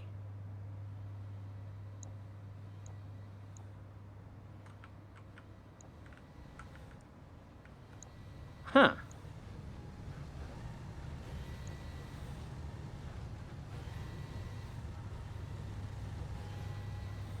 I kind of want that.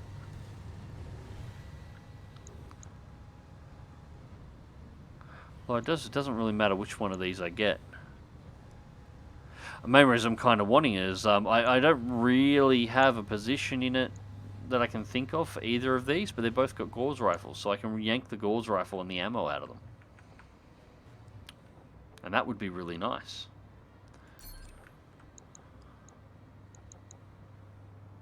Actually, we won't worry about the precision shot. I'll save that. Let's just delete the Griffin. This should hopefully delete the Griffin. No, it misses with the Gauss rifle. Yeah, Our primary target is taking damage. Pilot incapacitated, CT destroyed. Enemy mech destroyed. That's right, it's still got the job done.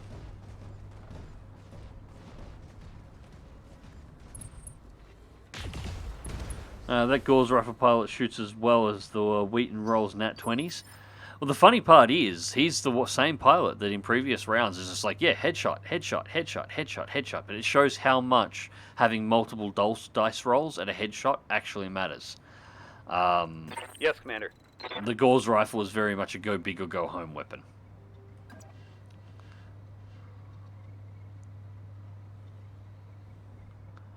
Alright, let's advance that. Awesome. Location confirmed. Yeah, we'll just delete the Phoenix Hawk now. I'm mainly wanting to get rid of the Acknowledged. get rid of these extra weapons that are on the battlefield.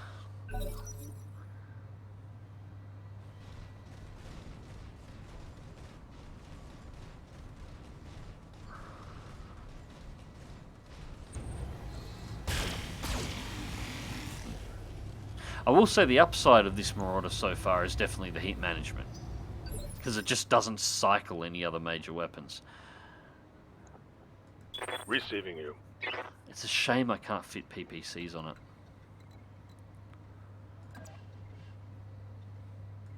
it. Heading out.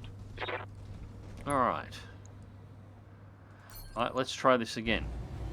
Precision shot on the head. And let's put all the weapons in. So we're cycling all 4 mead lasers now as well as the Gauss rifle. Firing. All weapons. Shoots the leg. Only hits the head with 1 medium laser.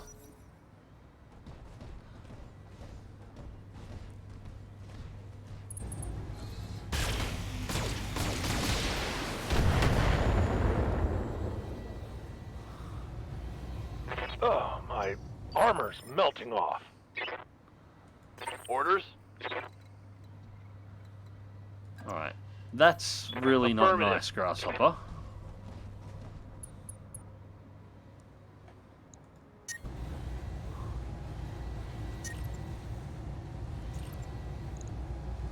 Got it.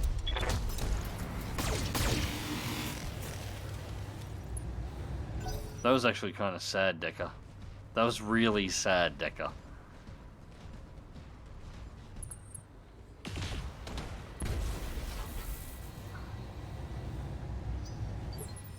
You better start learning to aim, Medusa. You better get that thing under control because,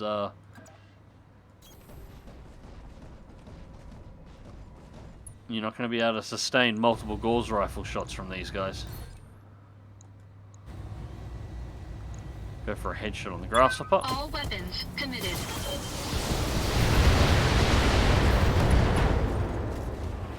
Ah, I've destroyed the left arm. Enemy mech. Critical damage detected.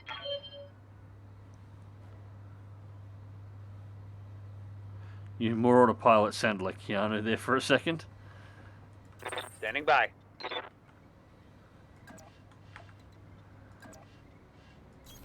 Confirmed. Well, you should probably take that as a compliment. I like Keanu. We're going to overheat on this round. So the next round with the Annihilator, we have to cycle down. Come on. Kill it, please. And there's the overheat. Watch my heat. And we did not kill the Phoenix Hawk because the thing just won't fucking die.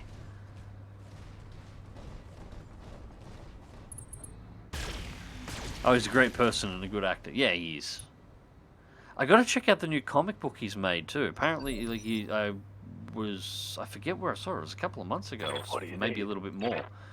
He apparently funded an entirely like a new comic book series, Move into position. and it had some shots of artwork in it, and it looked really nice. So I might need to. I have to dig that up again, find out what it was. Well, let's do that again. Come on. Please, hit the head. There we go. That's what happens when he actually does it. That's what I was looking for.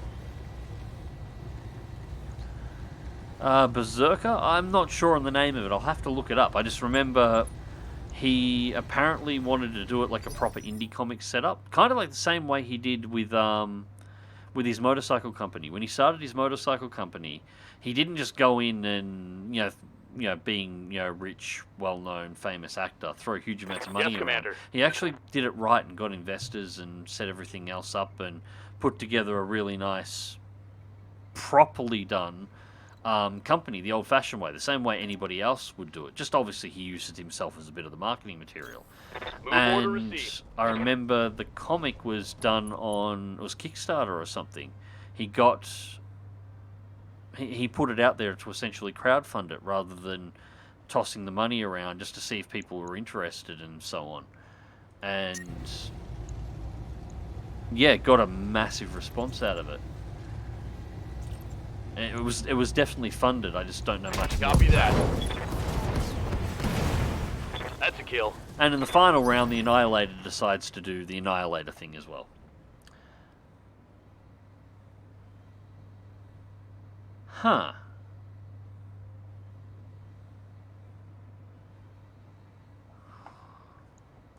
I'm ready. Oh, the Phoenix Hawk, of course.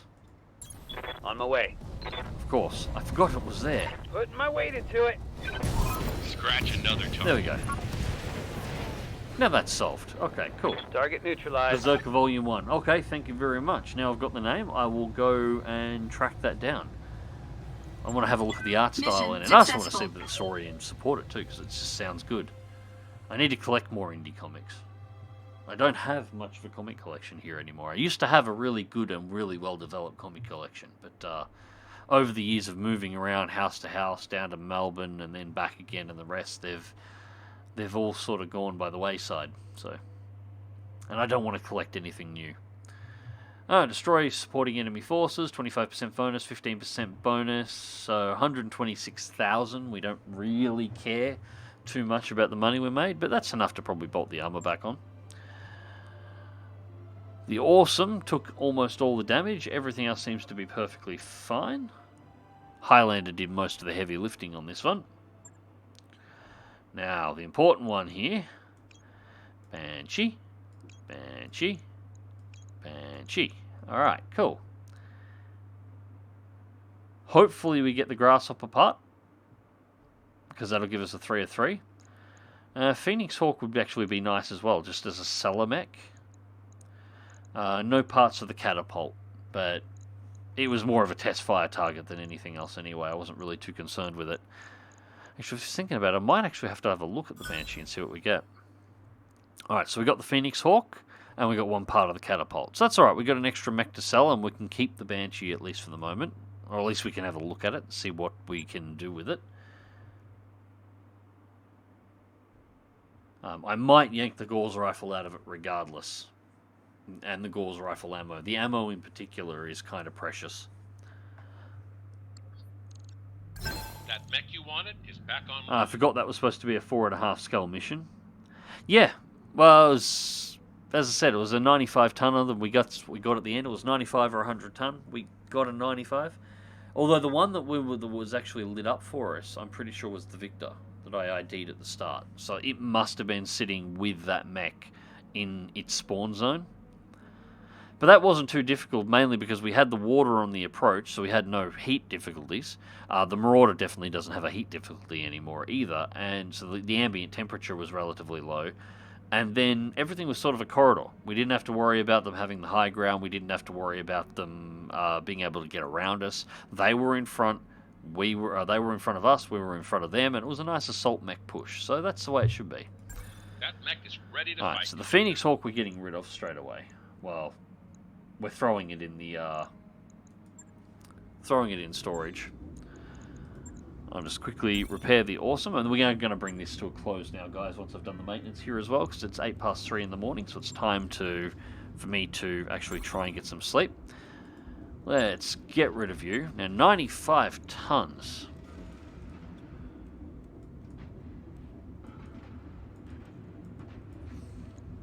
Refit. What can we do with you?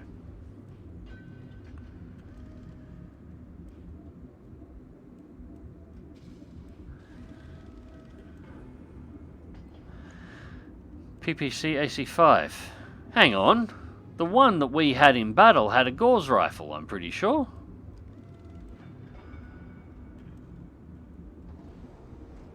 Is it just getting late and I read that wrong?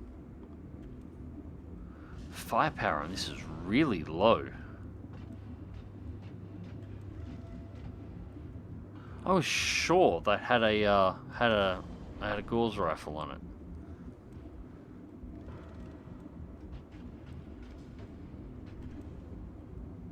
This is a crap build. It's got shitloads of armor.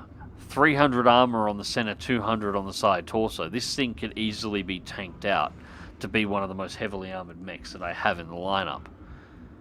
But it's only got one energy mount on the right torso with 3 small mounts, and one ballistic mount in the left torso, and one energy weapon mount in the head. And that's it. The arms are empty.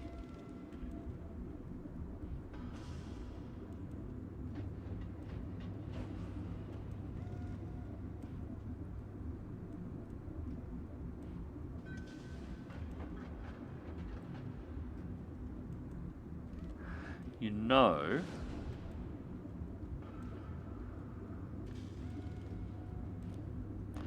I don't really have a spot for a fuck around mech, but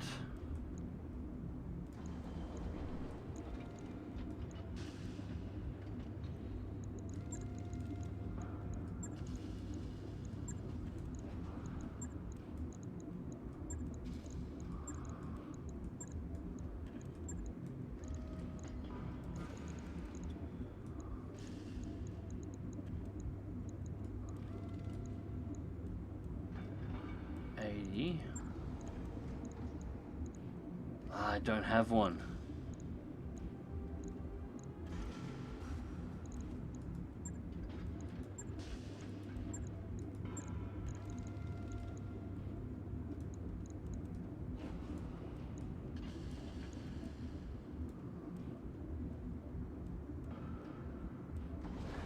I wasn't thinking the Ultra AC20. What I was actually thinking is an LBX 20 in the left torso with 2 extra tons on the legs, and then just max out every single armor slider.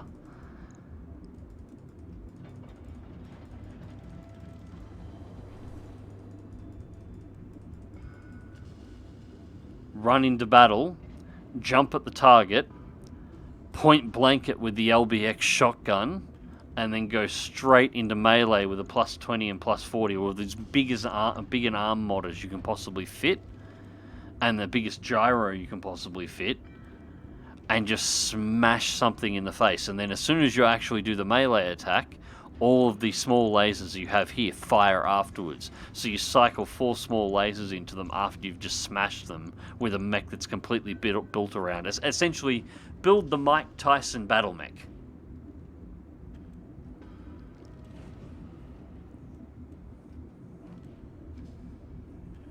And make sure to paint it green and name it Hulk. This is an all-ship announcement.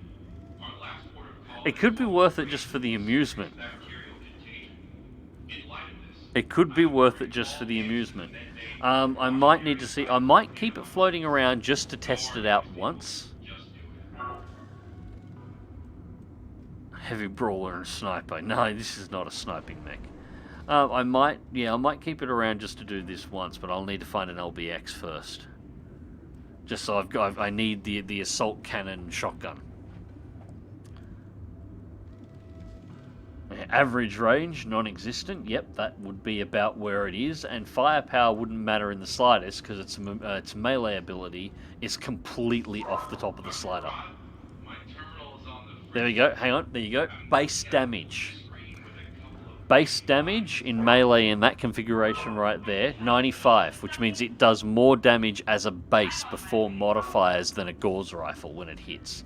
Chassis quirk, 35. Total damage, 150 when it hits. Would it generate 135 stability damage on each melee attack? And if you did DFA, it would do 240 damage to the target when it lands. Remember, a Gauss rifle does 75 damage per shot. 240 on a DFA. Have you checked out the market for an LBX? No, I haven't. We should probably do that. I should probably have a look at some more parts. Utterly disgusting damage. Yeah, if you let it get close, it would rip you limb from limb. Weapons.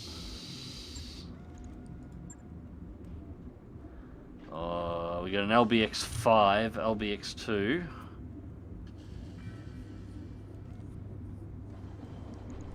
Alright, so no, we don't have an LBX there. It'd have to be an LBX 20. I'd have to go the 20.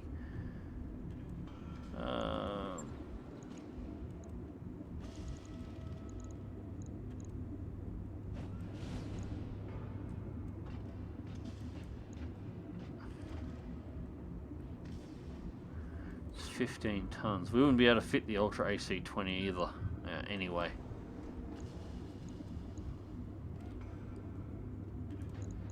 We just have to go with the standard one.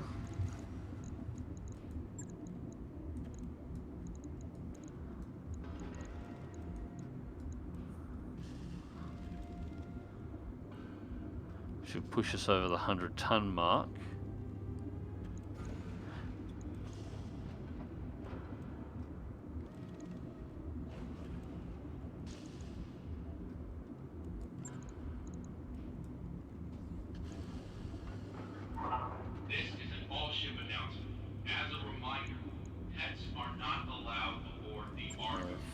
That's not gonna fit. That's not gonna fit.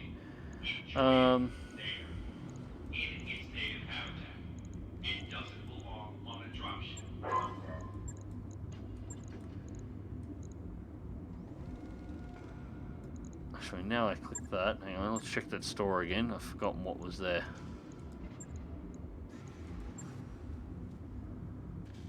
Yeah, it's only the LBX2 and the LBX5.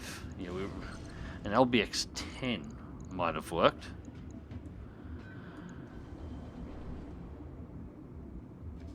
Still too heavy. And I don't want to pull anything else out.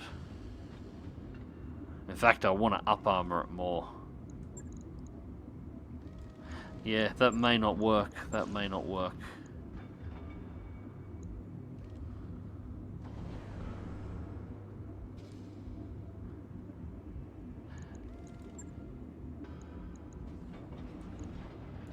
Leg mod.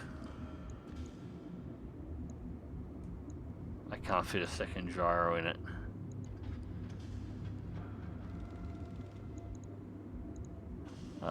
Do we have any check store? Do we have?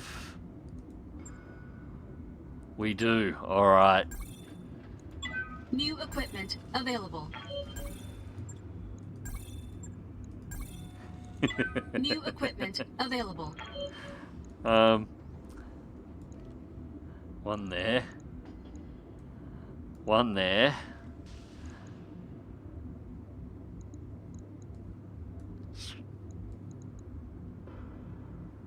Oh, we can only put 2 in the leg. Damn it. Okay, so that's all we can actually do. Can we... Hang on, can we put some in the torsos? Max number of jump jet trees. Okay, we can only put 4 jump jets into it, unfortunately. Okay. Okay, spoil all my fun. Although this is probably going to eat up the tonnage really far. Actually, before we pump out the back, we should probably pump up the arms. You know, Boxer needs some pretty well built up arms. I'm kind of curious on how well this is going to work now.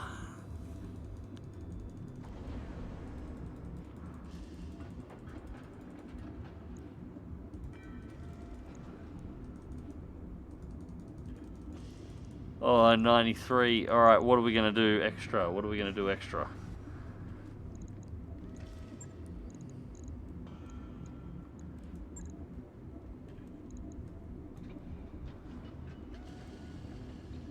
$94.19. This is an all-ship announcement. There's something very wrong with the gin we picked up on Liar 2. If you have any, please dispose of it immediately. And for everyone's sake, don't drink it. Small laser. Equipment. Weapons. Weapons.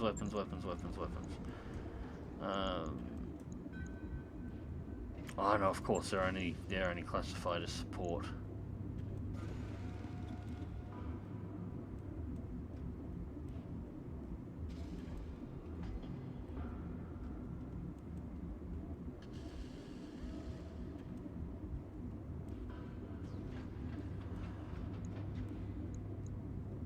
Ooh. No, the small lasers are better. It's the only really thing I can stick in here. It won't let me put anything else in at this point. I don't have another leg mod to ram in. Alright, so in that configuration now, we're actually on the 95 ton limit.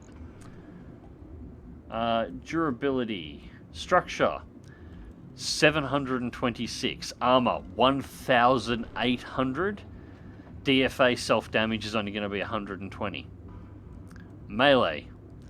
We've now managed to boost... DFA is still at 245. I wonder if we've actually hit a hard cap on how much you can DFA. Oh yeah, I wonder if we've actually hit a limit there. Base damage 95, chassis quirk, yep, up to 150. Heat efficiency is through the roof because we've only got 1 medium laser. It's the only weapon we're carrying otherwise.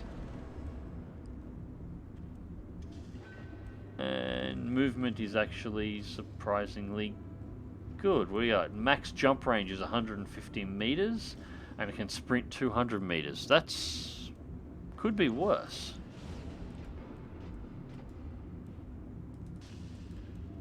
All mech warriors to the habitation ring for a mandatory hygiene check. Repeat, all mech warriors to the habitation ring. All right. Right. Next I'll get it in stream, the schedule. I'm gonna pick a mission. Probably not a super high difficulty mission, but I'm gonna bring that out and see exactly what it can do. We're gonna have to get a pilot in it that's actually got a high piloting skill, so he's got the maximum melee options that we can find. So whoever is our most top-end pilot, and we're gonna get them to drive the Hulk and see whether or not the Hulk can one-shot mechs based purely on melee damage output. Because a simple right hook from this thing, if it lands, should hit like 2 Gauss rifle shots, and if I DFA somebody using the jump jets, it should be like being hit by 4 of them. That should be fucking hilarious. Just rip them limb from limb.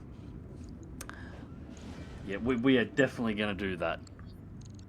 All right, ladies and gentlemen, that was fun to put that together at the end. Otherwise, it's a pretty disappointing mech. It hasn't really got a lot of hard points. That's its biggest issue. It's hard point limited. You could fit it with the Gauss rifle, but why would you? Yeah, I'm actually kind of disappointed that I read that wrong too, because the whole plan for grabbing that one was to yank the Gauss rifle and the ammo out of it, because I'm always short on Gauss rifle ammo. But anyways, ladies and gents, I hope you enjoy this one, and thank you very much for watching.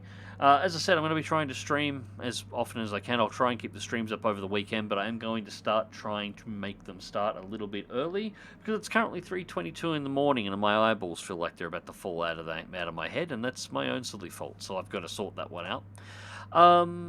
Yeah, nothing really much else to add. I'm going to finish up the editing for the MechWarrior 4 videos and get them out as soon as possible, because I want to start rolling those up.